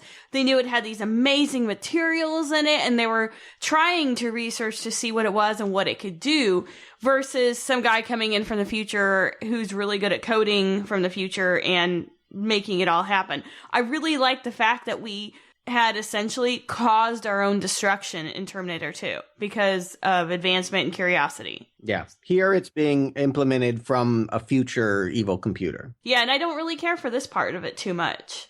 It's iffy. The Skynet stuff, I mean, we're basically into Green Lantern, The Amazing Spider-Man Part 1 territory now. It's not for this film. It's set up for the next film or films. And it pisses me off because here it's unexplained and it's really not important. What this movie is going to become is Sarah, Kyle, and Pops versus Terminator John Connor.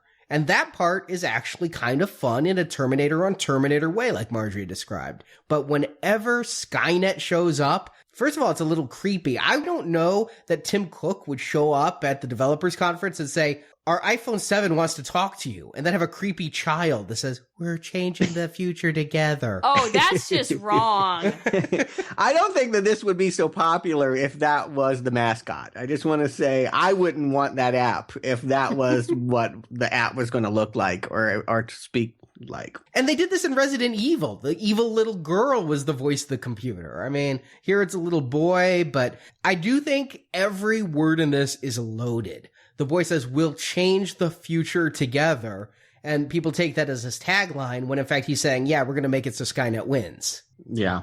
And, you know, the metaphors are here. Again, it's how I think of this movie. On one hand, we have this almost obsolete Arnold Schwarzenegger. On the other hand, we have this vaporous child audience that they really want to go after, but hasn't quite shown up for the franchise yet. They're trying to make everybody happy. And the thing is with trying to please everyone, sometimes you please no one. But it sounds like they're pleasing you. I enjoyed it when it was an action movie. And the time travel, some of it I can buy, and some of it I'm kind of like, all right, you know what? You're really pushing the limits of my belief here that I can buy some of this. Because it also seemed very time travel heavy. A few times it did give me a headache when I'm sitting there trying to think, okay, I need to go this. And I feel I need to watch it again and just have fun watching it to try to get some of this. Yeah, the second viewing really helped me both to understand what it is and what it intentionally isn't telling me. And I had a much better viewing experience the second time than I did the first, and I think for much the same reason. The first time, I'm like, what the fuck? And the second time, I'm like, all right. Yeah, I actually, as convoluted as the second half of this movie is, I think I get it. Basically, our new Terminator is transcendence. Johnny Depp did this exact same thing last year. In a much worse movie. Yes, I wanted, before anyone mistakes, this is doing it so much better. But Transcendence did it first. There must be papers about this, that at some point, we're going to have these nanobots that change us at a cellular level, and we will cease being human. And so now that's what he wants, right? He just wants mom and dad and him to all exist in the same way. And they're like, no, we're aborting you. We're never having you, and we're going to stop you. And it's kind of funny, at some point he gets a little militant. He starts sounding like Linda Hamilton did in Terminator 2. I think they use some of those same lines. The way that she talked about men and being destructive and women are creative. I think he's saying that about humanity. Humanity is technophobic and they won't accept a better version of themselves. That's the point when Arnold busts out the shotgun and is like, you talk too much. Yeah, and later on and earlier on, he gives 2 speeches right from Terminator 1. Before Kyle jumps back in time, he gives Kyle the speech that Kyle would recite to Sarah in the first movie. But also, later on in the film, when John's attacking, he says what Kyle said in the first film about a Terminator. It only is like, I won't stop, all of that. But here's my real iffy question. There's a line earlier on, right before they're about to attack the time machine in 2029, where John looks at Kyle and says, I want you to know, John, if there was another way, I would have taken it. Does John not like the life he's had? When they reprogram him on a cellular level, they retained his knowledge, and they seemingly retained his personality. Was he actually won over into the cult of Skynet, or was he controlled? I don't think that's made clear whether he's being puppeted or if he really believes that this is better. At one point he says he wants coexistence in the future with a happy family. Maybe he's just being really Machiavellian and he's like, yeah, let's bring up Skynet, but let's not have the war. Yeah, I think you're right. I think you've gotten it. I think that ultimately the real truce between man and machine is when they cease to have any difference between each other. And that is what John Connor is offering. Nanobots make humanity cyber. I took it as the weird pasty Doctor Who guy took over his body, made him a Terminator with this new cellular level Terminator thing, but controlled his mind and just used his body. I think we'd like to believe that because we want to always believe that machines are malicious and have evil intent. I think this movie is asking us to think about a future where we could be machines and be cool with that. It could go either way. I really don't know. I think this might be another hook. I'm not convinced that this movie's the end of John Connor. And I mean, as played by Jason Clarke, but we saw this before with Salvation. That was also supposed to start a trilogy. So I'm not convinced it'll happen, but I'm also think if it happens, if the producers continue the story that they've started here, we're going to find out more about John Connor's motivations. They make the point here, John Connor is better than Pops. I mean, they have this fight here at the hospital, and John Connor is kicking ass. You don't have to spend 8 hours in the gym and build all those muscles. With this nanotechnology, you're instantly stronger. Cures your scars. Yep. Keeps you young. You can be whatever you want. It's instant cosmetic surgery. I mean, there's a lot that's appealing about it. They've yet to make me scared of it, though. I got to say, Transcendence and this movie, I'm just not afraid of nanobots. It's kind of silly, I just don't think it's a scary concept. It's worth pondering, and I like that they're bringing a new idea into what has largely been a movie about nostalgia and old ideas, but I can't say that John Connor is scary to me. Well, I'll say that this is the first new Terminator since T2 that I like. I found the Terminatrix to be somewhat dumb and a downgrade from a T-1000. It was. I don't really give a shit about Marcus at all. And this one, though, it's kind of T-1000-ish, but the fact that it can bleed blood, but then it becomes these nanobots that come back to it. It's a cool update to the visual effect. And the fact that he has that skeleton underneath, that he has human musculature and human skeleton. He's the same as us. He probably has intestines, but they're all nanobot. He's a biological creation, but every time you hurt it, the nanobots inside him recreate those cells. So it's just like you're the best of both worlds. That's what he's advocating. And so I don't think it's crazy. They mentioned something about every time they've given people this stuff, they've gone crazy. And so we're supposed to just think this guy's a maniac that wants to kill his parents. But I think there's a logic to it. Big Hero 6 had a nanobot subplot also, with nanobots swarming over and taking over people. Oddly enough, that was the scariest version of them, of the three. Yeah. I don't know that I like this new Terminator. I mean, they had to evolve, but I understand why they do it, because I love seeing the new Terminators. It's fun for them to improve, but I don't know that going from the T-1000 and the TX which are the two most advanced that we knew through this point, which the TX was just, it was a girl, and I don't know that she was that much more evolved than the T-1000. I think the fact that it was a model and... That was retrograde, let's face it. I mean, that was going back to sexual politics that were way out of date. Exactly. And I don't know that, it seems like there would be something in the middle there. I think that's Marcus. Okay. We'll move on. Yeah. No debate about Marcus. I'm really worried about Terminator genealogy, sorry. No, I think that's the neat thing about this franchise is that if they must create a new Indominus Rex with each one, what's it going to look like here? I agree with you. It's the most conceptually interesting one since T2. I think the problem is I don't think that he's scary. Like these battles, when they're in the hospital and he gets sucked in the MRI machine or whatever, I'm like, oh, so we just need to get a magnet and we can just suck away him into a pile of dust. That's an easy fix. But he does keep coming out of those magnets. I mean, it slows him down. It doesn't stop him. I thought it was a cool visual effect when he's walking away from the MRI machine and he's trying to reason with Kyle. The one thing he keeps doing for at least half the time in 2017 is trying to recruit Kyle and say, remember, we fought together before. I thought you'd be smarter than this and fight with me now. But why? What's the point? Survival. Yeah, that we can never have a man-machine war. I mean, the idea is that it will be unnecessary to kill each other. We can all be the same. There is a lot of hippieism in all of this. I mean, there is a unit. You just have to be brave enough to say, okay, change me at a cellular level. And the one thing he does say in this movie, which hits, is when he's talking to Sarah, he goes, "You taught me to survive at all costs." This was what he had to do to survive. And that could be why he was the one success. That Arnold T-800, he's from a future where he's seen this happen. Who knows what future?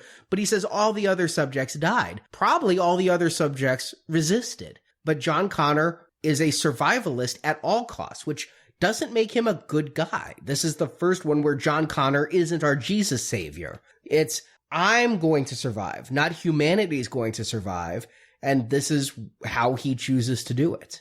I find that interesting. That is the conflict. I wish the movie would have given me a more definitive answer, but I kind of like the movie asking the question and making me think about it. We're on the same page. Like I said, it is the most intriguing idea in a movie full of old, musty, retro ideas. I'm glad that there's something new here, but largely it's cloaked in retro action scenes. I mean, I feel like we're back to just seeing action that we've seen before. We get a bus chase, not dissimilar from the car chase in Terminator 3, and hanging off a bridge. How many times have we seen this? Lost World, Amazing Spider-Man. I feel like I've seen this a ton of times. And maybe you can only do so many certain kinds of chases. I think what I'm really saying is I'm not into these chases. I didn't care for the bus chase. It felt extraneous and it felt ill-justified, you know? Yeah. It just is a chase to hold us over till we get to the next chase. It also has the one joke in the movie that doesn't work for me. Oh. It's when Arnold is thrown from the bus, goes face first into a police car, and goes, "Nice to see you." I'm like, that doesn't make sense for a Terminator to say. No. Yeah, you didn't even have to tell me what you were referring to, because it is. I think everyone is just going to groan when they see that. It's the most strained callback. Terrible. But a joke that did kind of work for me, they get arrested, and they play bad boys during the mugshots, and then you get this Arnold smile. Now, it bugs me that they took this from T2. I had recently seen the director's cut and saw this Arnold bad smile joke. Does it count if it's a deleted scene that was later reinserted that you can then take it as a joke here? But it was funny. Yeah, it's also a character trait that Arnold isn't doing so well with his hand. We've seen him loading ammo and having some kind of palsy. It both serves as, yes, Arnie's funny. Please still like him because he's better at humor at this point than he is action. And it also just reminds you that the debate is not through. You know, is he old or is he obsolete? Both. Let's be honest. Now, what I can't figure out is why the T-1000 is in this 2017. When they're finally arrested and hauled in, it's there as an Asian cop lady. You missed it. that was John Connor as the Asian chick. Huh? There's a transformation scene, because I also thought it was a T-1000 because it was an Asian chick shooting everybody, but then you get to see the nanobot transformation and it becomes John Connor. Oh. Okay, so it was not the guy from that T-1000 in 84 did melt. It didn't last. It didn't jump into the future. This is John Connor. Okay. Yes. And this is where J.K. Simmons really gets his moment. He's come in. He was the cop who was in the department store with Reese back in 84. He's lived 30 years. Somehow he moved from Los Angeles to San Francisco. That's not unreasonable. No. He just happened to be there in both places. Again, maybe it's always was. Maybe he's followed the robot conspiracy, because that's the thing about him, is that ever since that brief exchange, Kyle is gracious enough to try and actually explain what's really going on instead of saying, shut up or run. He's actually like, oh, no, they're robots from the future. They're not space aliens. And so maybe he went to Silicon Valley to see if he could figure out where these robots are coming from. I really wish they had given him a bigger part, and it would have been a thread all along through the movie where this guy is chasing this thing that happened, 20, 30 some years ago, kind of like an X-Files kind of thing. And I really wish, because J.K. Simmons is a great actor, as everyone knows, and I think he did a really good job, but I really wish that this would have been woven throughout the movie, where he's trying to figure out this one experience he had in his life, because I think it'd make more sense then to dump him in 3/4 of the way in the movie. Well, we could get rid of Reese and use him. I would be fine with that. I'm totally fine with that. Yeah, he's fun here. I mean, he's not much more than comic relief. I think what you guys are saying is we want to laugh a little, and Arnold's smile isn't quite making you crack up. I like the smile. I was laughing every time he smiled. All three. He reminds me of, a goofy father, and that's exactly what they were trying to pull off. And it's not subtle. No, it was the corny dad, and having a corny dad, it worked, and it made me kind of giggle. My father's extraordinarily corny, and it was okay. I kind of bought it because they left his hair gray and they let him age instead of making him up, which I think was plausible. That's actually his real hair. If he didn't dye his hair, that's what it would be. Huh. Or that's what it is, or that's what it will be. It's all very confusing. It's staggering, I gotta say, seeing him this way, in a way that he's never allowed the movies to show him before. It was a little off-putting. It's brave. I'll give him that. Arnold, it's brave of you to go into the franchise that you made your name and look the way you do at this point. I mean, some stars would have been too vain to allow this, but he went for it, and it fits the plot they're telling. And I think my problem is I've just never liked Arnold in comedies. Twins, Kindergarten Cop, Jingle All the Way. I hate all of them. I like 2 out of the 3 you named. I don't think he's funny. He was phenomenal in True Lies. Okay, not quite a comedy, but I'll agree that was his best comedic performance. He had some comedy in there, and he did it pretty good. And the difference was he had someone good to play off, which was Tom Arnold. And then he had James Cameron, which I still miss to this day in this franchise. I had to look one thing up from this, though. When they leave J.K. Simmons behind on a roof, sadly never to be seen again, the helicopter Kyle's piloting falls off the building sideways. And I'm like, helicopters cannot recover from that. No, it turns out they can. They can? They can. Helicopters can fly any which way. I really always thought that the way helicopters flew was by having the blades up top and using lift.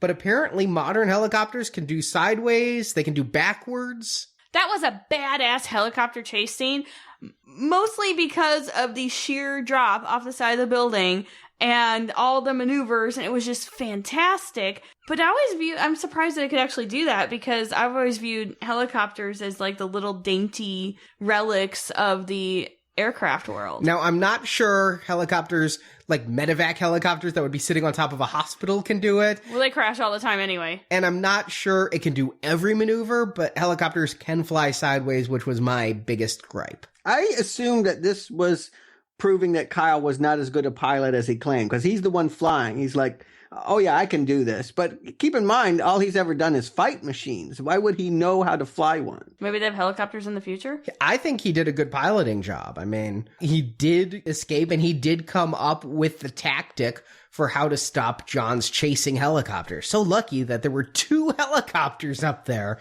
But they also get back to the original. When we were talking about Terminator 3, I mentioned how every time Arnold says he'll be back, he then crashes into something. Here in the helicopter, he says, "I'll be back," and then uses himself as a semi-human torpedo to crash into the other chopper. And this is where I also noticed that Terminator theme that I always found so ominous, the ba-da-bum-ba-dum, ba-da-bum-ba-dum, is no longer like the ominous theme from the future. It's become like the Mission Impossible or James Bond theme. When Arnold's going to do something super heroic, they break it out. Yeah, they rarely use the old score. I was surprised about that. With something so drenched in nostalgia, I thought they would be playing the theme at all the key points, but I only noticed it a couple times here, earlier in the hospital reunion when John comes in to Sarah and Reese after they've gotten stitched up. They did it a little bit softly, but yeah, they don't overplay the theme. I actually liked the music in this movie, the new stuff being done. I have to say, I don't really know Lorne Balfe or Balfe. I don't know how to pronounce his name. I looked him up. He's done mostly video games, but I thought this was a good score here, and I'm so glad they got him instead of Michael Giacchino, who seems to be doing everything now, and I don't like him. But finally, we're at Cyberdyne, and we're going to be at the climax of this and trying to blow up Genisys/Skynet while being taunted by a childlike hologram and John Connor stopping them at every turn. I do have to laugh. I thought it was really clever. I think what I caught, it's just a throwaway line of dialogue, but what Pops has been doing all the years that he was waiting for the two to get to 2017 was being on the construction crew of this campus. So he actually has the wherewithal on how to get around, and he's built a bomb shelter inside of it. Okay, he built the bomb shelter. Yeah. That explains one of my big problems. I didn't realize that. I honestly thought this was a joke about his own governorship because he says he was laid off. I was wondering if it was talking about how Governor Arnold tanked the California economy. I think that Arnold is cool with laughing about his age and anything you might want to say about what he's done in the past. He seems to have, like you said, Marjorie, it just feels like he doesn't care anymore. And so, he lets the comedy on his reputation play out. But yeah, I mean, the point is, not only is it another opportunity for Arnold to be funny, and he's funnier saying this than bite me, but it also reminds you that, yeah, he's had a lot of time waiting for them around. What would he be doing? Well, he would be building this campus. He would be always plotting on how to best help out with their ultimate plot. I don't feel like Kyle really gets his best moment here. I keep waiting for him to get redeemed, but he's basically shooting projectors as this child is growing into Matt Smith, and the countdown is jumping for reasons that must excite the people that are buying it, but would perplex, I would think, the employees who are nowhere to be seen on the eve of the launch of their big product. Yeah, for pre-launch day, I would expect that there would be like a busy hive going on at Cyberdyne Industries and reporters and definitely and everything, but like their 5 buildings are a virtual ghost town and there's no one there. There's one security guard, and John Connor kills him. There are a few other security guard bodies that are seen when Sarah, Kyle, and Pops show up. So he killed every security guard on duty. Wouldn't they have more? I mean, that's a really big campus. Imagine if we try to go to Apple, there's like thousands and thousands of them probably. But if I was a T-3000 like John, I could probably kill them all. That's true. And impersonate the other one and then kill the next one. And it's PG-13, and we don't want to see mass deaths. And I don't know, did you guys feel a PG-13 drop? I feel like the last couple have been PG-13, so it wasn't a big deal. Only this and Salvation have been PG-13. And you know what? I only felt it in the moment where John Connor had blood around him, but when he was shot, we didn't see blood fly out. That was the only moment where I felt they pulled back. The rest of it, I guess I've just been seeing too much PG-13 action because this felt fine. Yeah.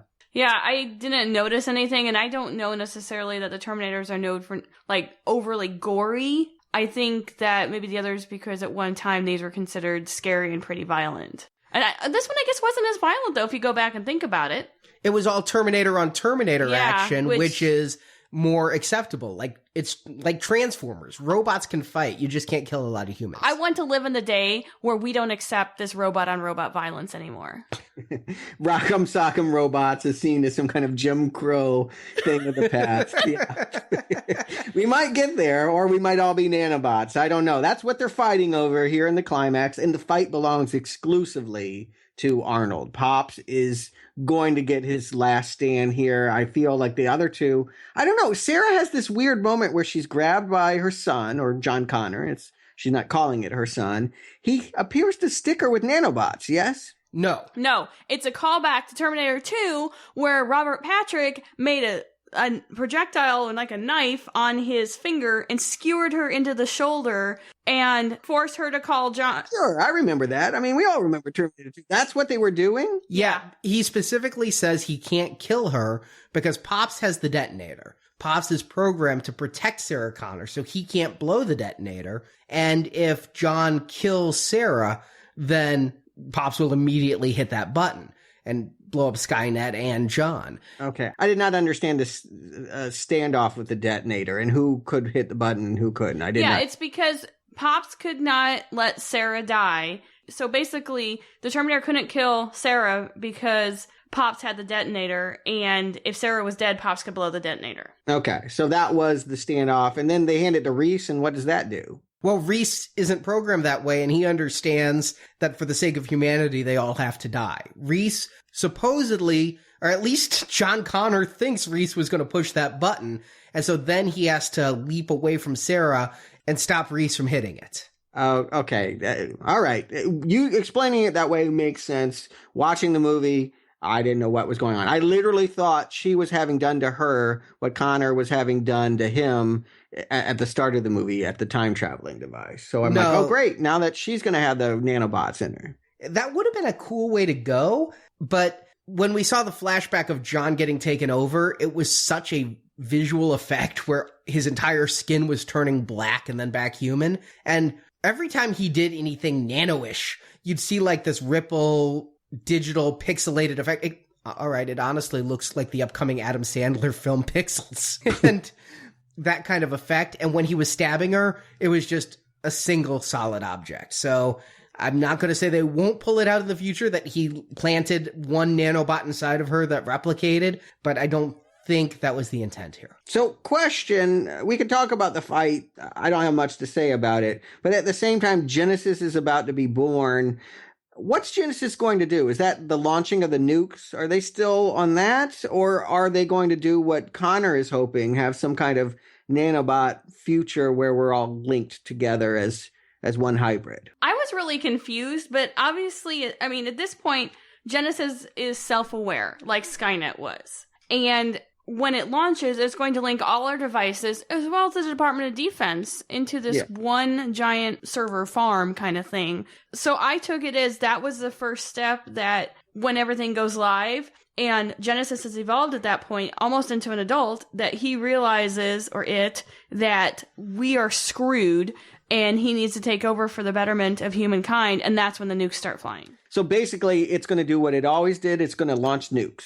Well, that's not what they say this time. It's very nebulous, but right now, supposedly, Genisys is self-contained in this data center. And when it goes live, it will then be everywhere. It's like the end of the Lawnmower Man. Mm-hmm. If it can get out on the internet, you can't ever kill it. So if you blow up this complex after it goes live, it's in the cloud. Mm-hmm. And so it may not launch the nukes immediately, but nothing you ever do short of destroying every internet-connected device on the globe will stop it. Now, I would think for something this big, they'd also have a data center, say, in China that's preparing for launch as well. I think having a single point of failure, again, iCloud doesn't do that. Yeah, but, for the sake of this movie, and who knows, maybe over in China, there's a different version of these people that have come from a time. We could write it. Maybe there's a Chinese Terminator, kind of like they did with Iron Man 3 having its own scenes. Maybe they need that to help this movie make some money.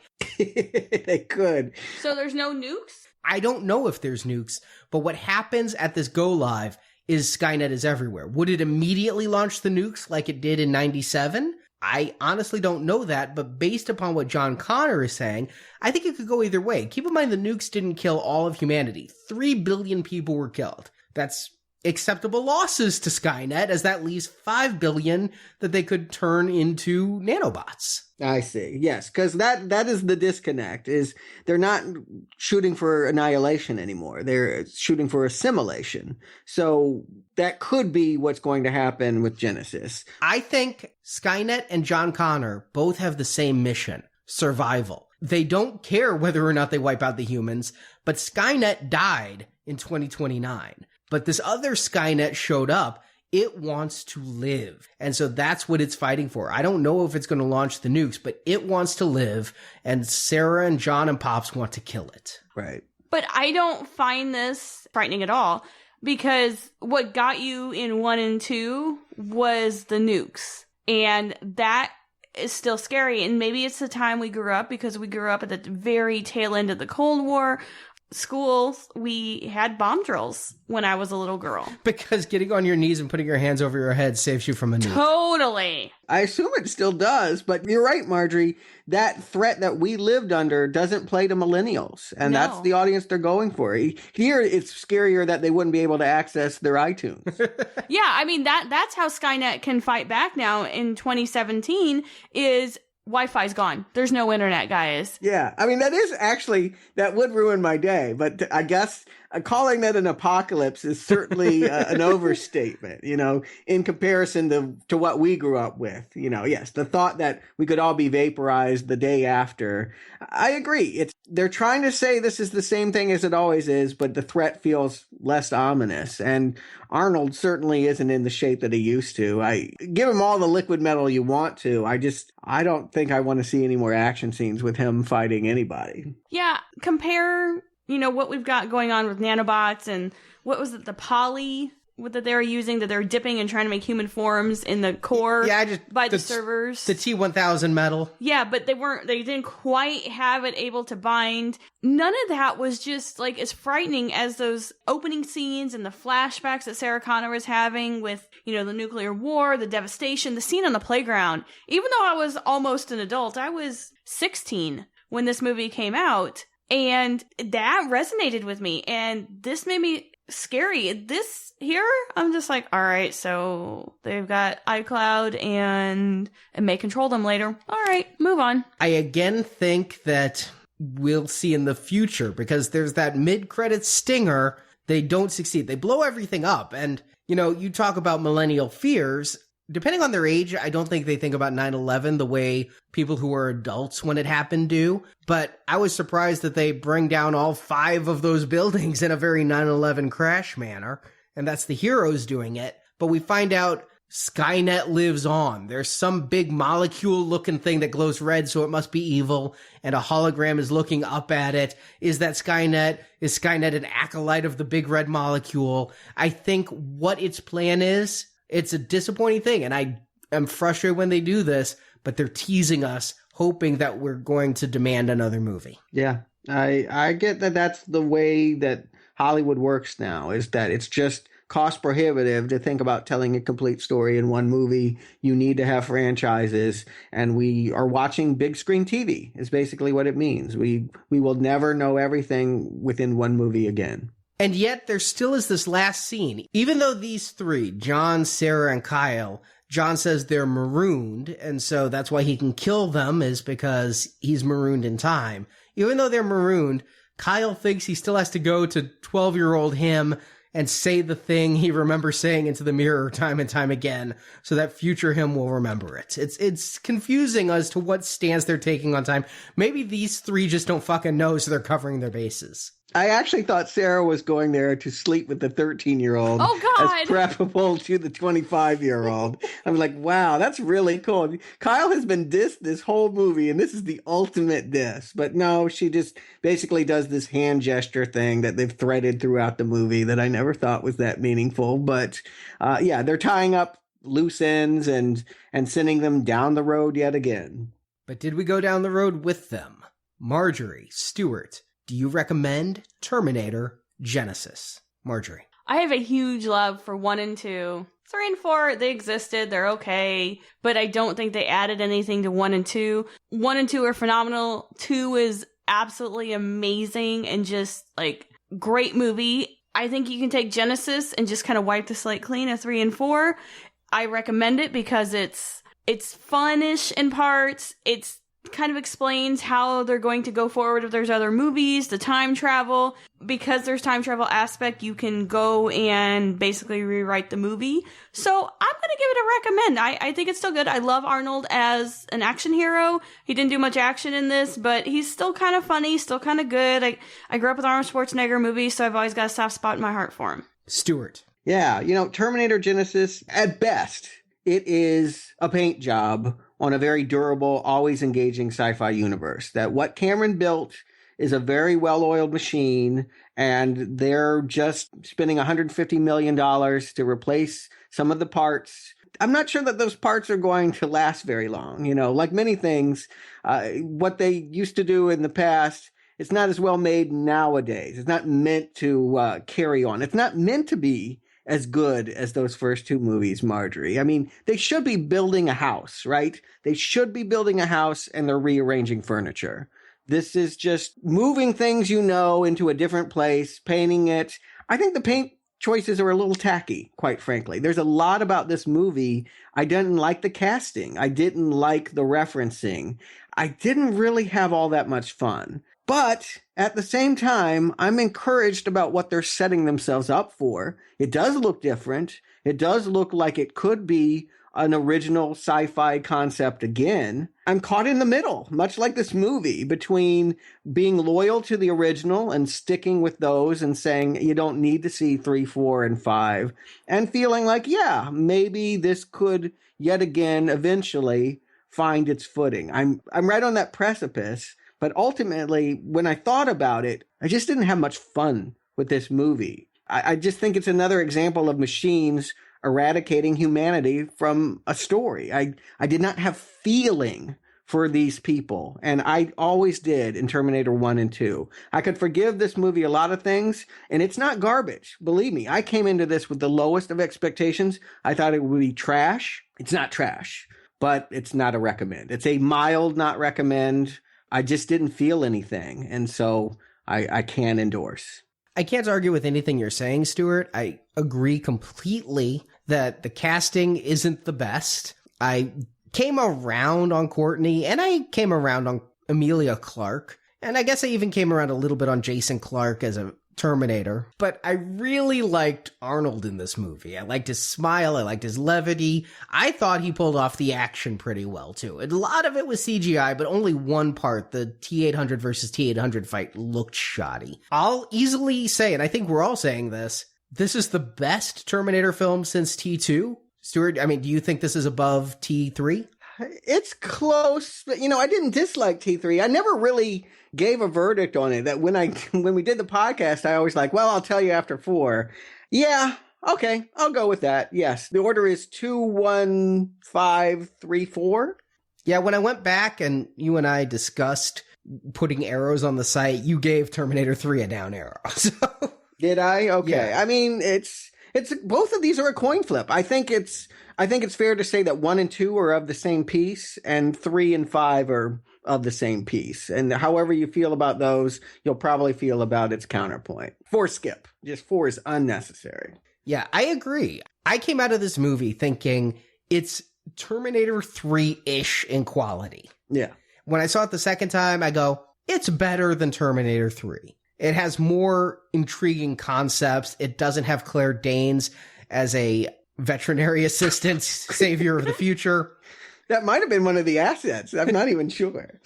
So it's, I think, the third best Terminator film. And I think where we differ, Stuart, is you weren't having fun. The first hour of this film, when it went back and did the Back to the Future 2 type thing in 1984, I was having a hell of a lot of fun. And I went with the rest of the movie, though I found once they got to 2017, there was a lot less fun to be had. I'm giving this a solid recommend, though. I don't understand the venomous hate for this film. I could get that if you're a T1, T2 purist, you may not like it. Yeah. But the onslaught of venom and hate online, I'm like, it's not that bad, guys. And if you just kind of go with it and accept that they had to reboot Mission Impossible, they had to reboot Star Trek, and they did this, and it all kept in somewhat continuity in some way with what came before, but opened it up for new stories, that's a good thing. I think that the biggest mistake the Terminator franchise ever pulled was showing us Armageddon. This franchise works best when you're trying to stop Armageddon. When T3 ended with the end of the world and T4 continued that, we got away from the optimistic view of T1 and T2. Now we're back at that. We're back fighting the future, as the X-Files would say. So, yeah, this is a recommend, and yeah, I want to see it continue. I want these people to continue on to the next one. Well, I'm not opposed. I guess that's the biggest compliment I can give it is, even though this is a mild not recommend, I could see recommending the next one because I think they're set up, like I said, there were ideas that were teased that are compelling here, and they just need to make that nanobot guy scary, and they'll have my heart. And everything is in flux. I mean, the example I gave Marjorie after we left the theater is when we came out of Amazing Spider-Man 2, they were promising Amazing Spider-Man 3 plus Venom plus the Sinister Six movie. Everything can change, but right now, Paramount has put on the release calendars Terminator 6 in May of 2017 and Terminator 7 in June of 18, because theoretically in 2019, 35 years after the original, Cameron may get the rights back. Oh.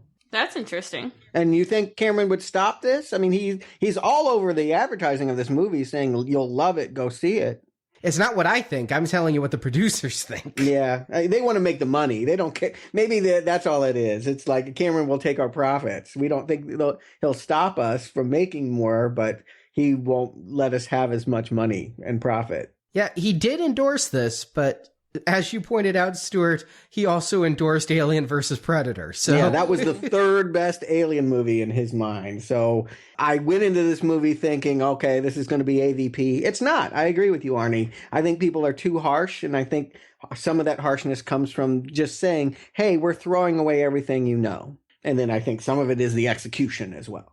The really bad acting. Well, I want to thank you, Stuart and Marjorie, for coming back to continue our Terminator retrospective. And for any listeners who may have felt like they time traveled from us in 2009 to us in 2015, welcome back. I thank you for joining us. And as I did in our last Terminator podcasts, I will just say, if you want to listen to our previous retrospective series of Friday the 13th, Star Trek, Terminator, Halloween, Saw, Back to the Future, Nightmare on Elm Street, The Karate Kid, Predator, X-Files, Lost Boys, Texas Chainsaw Massacre, Rambo, Tron, Black Christmas, the Philip K. Dick movies, every movie based on a Marvel comic, Scream, Transformers, Fantastic Four, Final Destination, Fright Night, Blade, Human Centipede, Punisher, Rocky, Captain America, Incredible Hulk, Batman, Superman,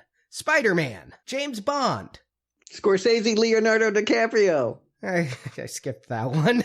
I noticed. Silent Night, Deadly Night, Die Hard, G.I. Joe, Red, the Riddick films, the Insidious series, the House of a Thousand Corpses series, Carrie, Firestarter, RoboCop, Gremlins, The Mangler. Sometimes they come back. Sometimes they flee. X-Men, Teenage Mutant Ninja Turtles, Children of the Corn, all the films by Christopher Nolan, the Before trilogy, the Fast and the Furious films, and the Mission Impossible films. You can find them all at nowplayingpodcast.com. And also, for those of you who stuck through that list, we have a contest. We are going to be giving away a couple of Terminator items. I got 2 of the Terminator Genisys posters that were being given away for seeing it in 3D. And thanks to Loot Crate, I have a T-800 replica skull and a T-800 replica memory chip like seen in Terminator Genisys. However, you will not be getting his Emilia Clarke statue anytime soon. Well, that's great. We're giving away stuff. And what do they have to do to get it? Come to our forums And let us know if you would recommend Terminator Genisys. You have to post in the show announcement thread about Terminator Genisys and just say whether or not you'd recommend it and give us the reasons why. And in addition, you have to have made at least 5 posts total in our forums. If you haven't made 5 posts yet, you can go make 4 other posts to qualify for this contest. And you have until July 17th, 2015 to do this. And the winners will be announced on our Ant-Man show. There will be 2 winners. First place gets the Terminator skull in a poster. Second place gets the Terminator memory chip in a poster. And so we'll announce that on our review of Ant-Man. And then you have until July 31st to contact us and claim your prize. Any unclaimed prizes will be held back until they make another Terminator film. Well, that's cool. Good luck, guys. I hope to see you there in the forums. Yeah, I love talking to our listeners on Facebook and on Twitter, but for in-depth movie conversation, and we did have some good conversation going on about last week's review of Mission Impossible too, I think the forums are the best place for full, deep analysis. So head to the forums. It costs nothing to make an account. There's a link to the forums at the top of nowplayingpodcast.com. And also, next week, we resume our Mission Impossible franchise with a review of Mission Impossible 3.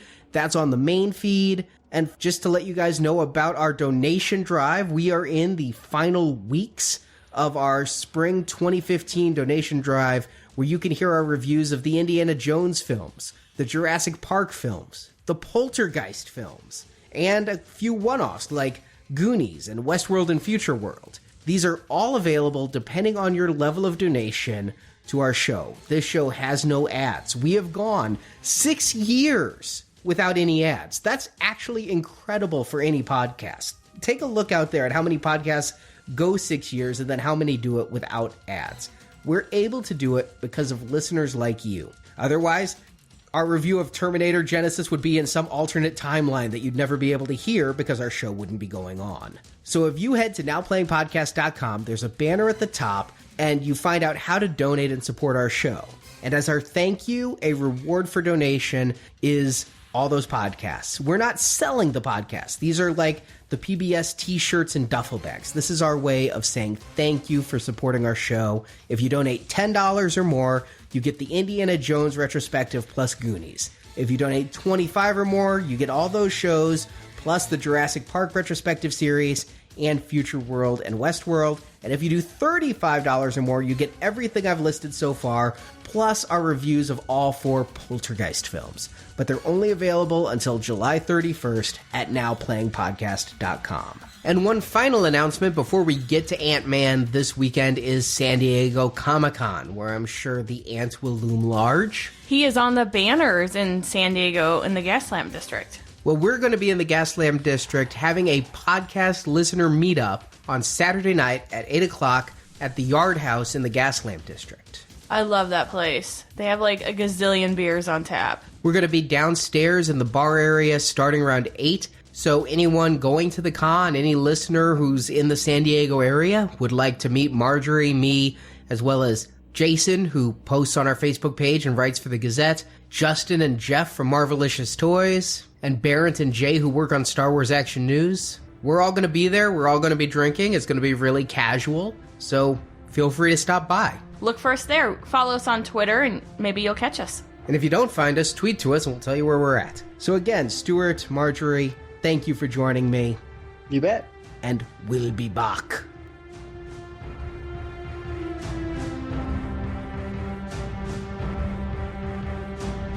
That Terminator is out there.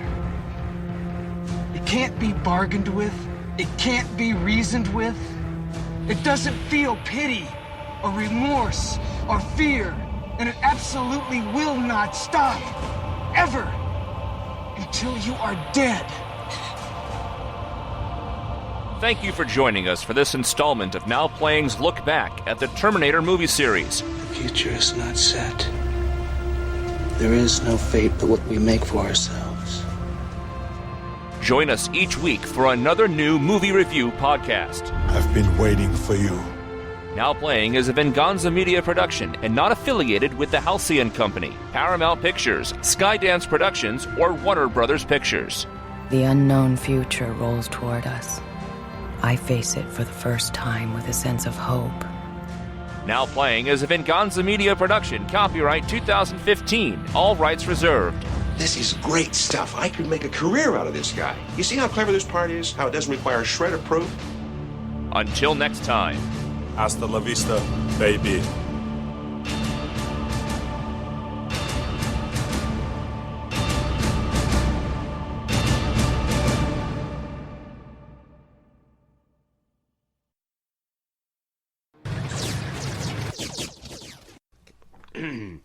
And just to remind everyone, Marjorie goes second in the introductions. Okay.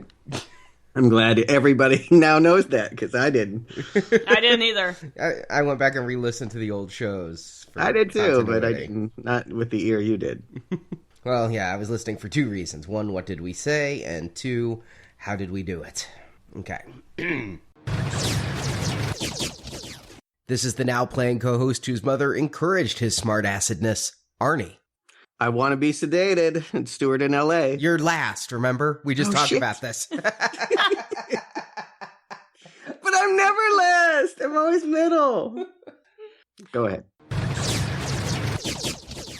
And then you also get, what's his name, who I always confuse with a country singer, played Bones. Oh, Keith Urban or Carl Urban? Carl. Carl. Yes, that's why I get confused.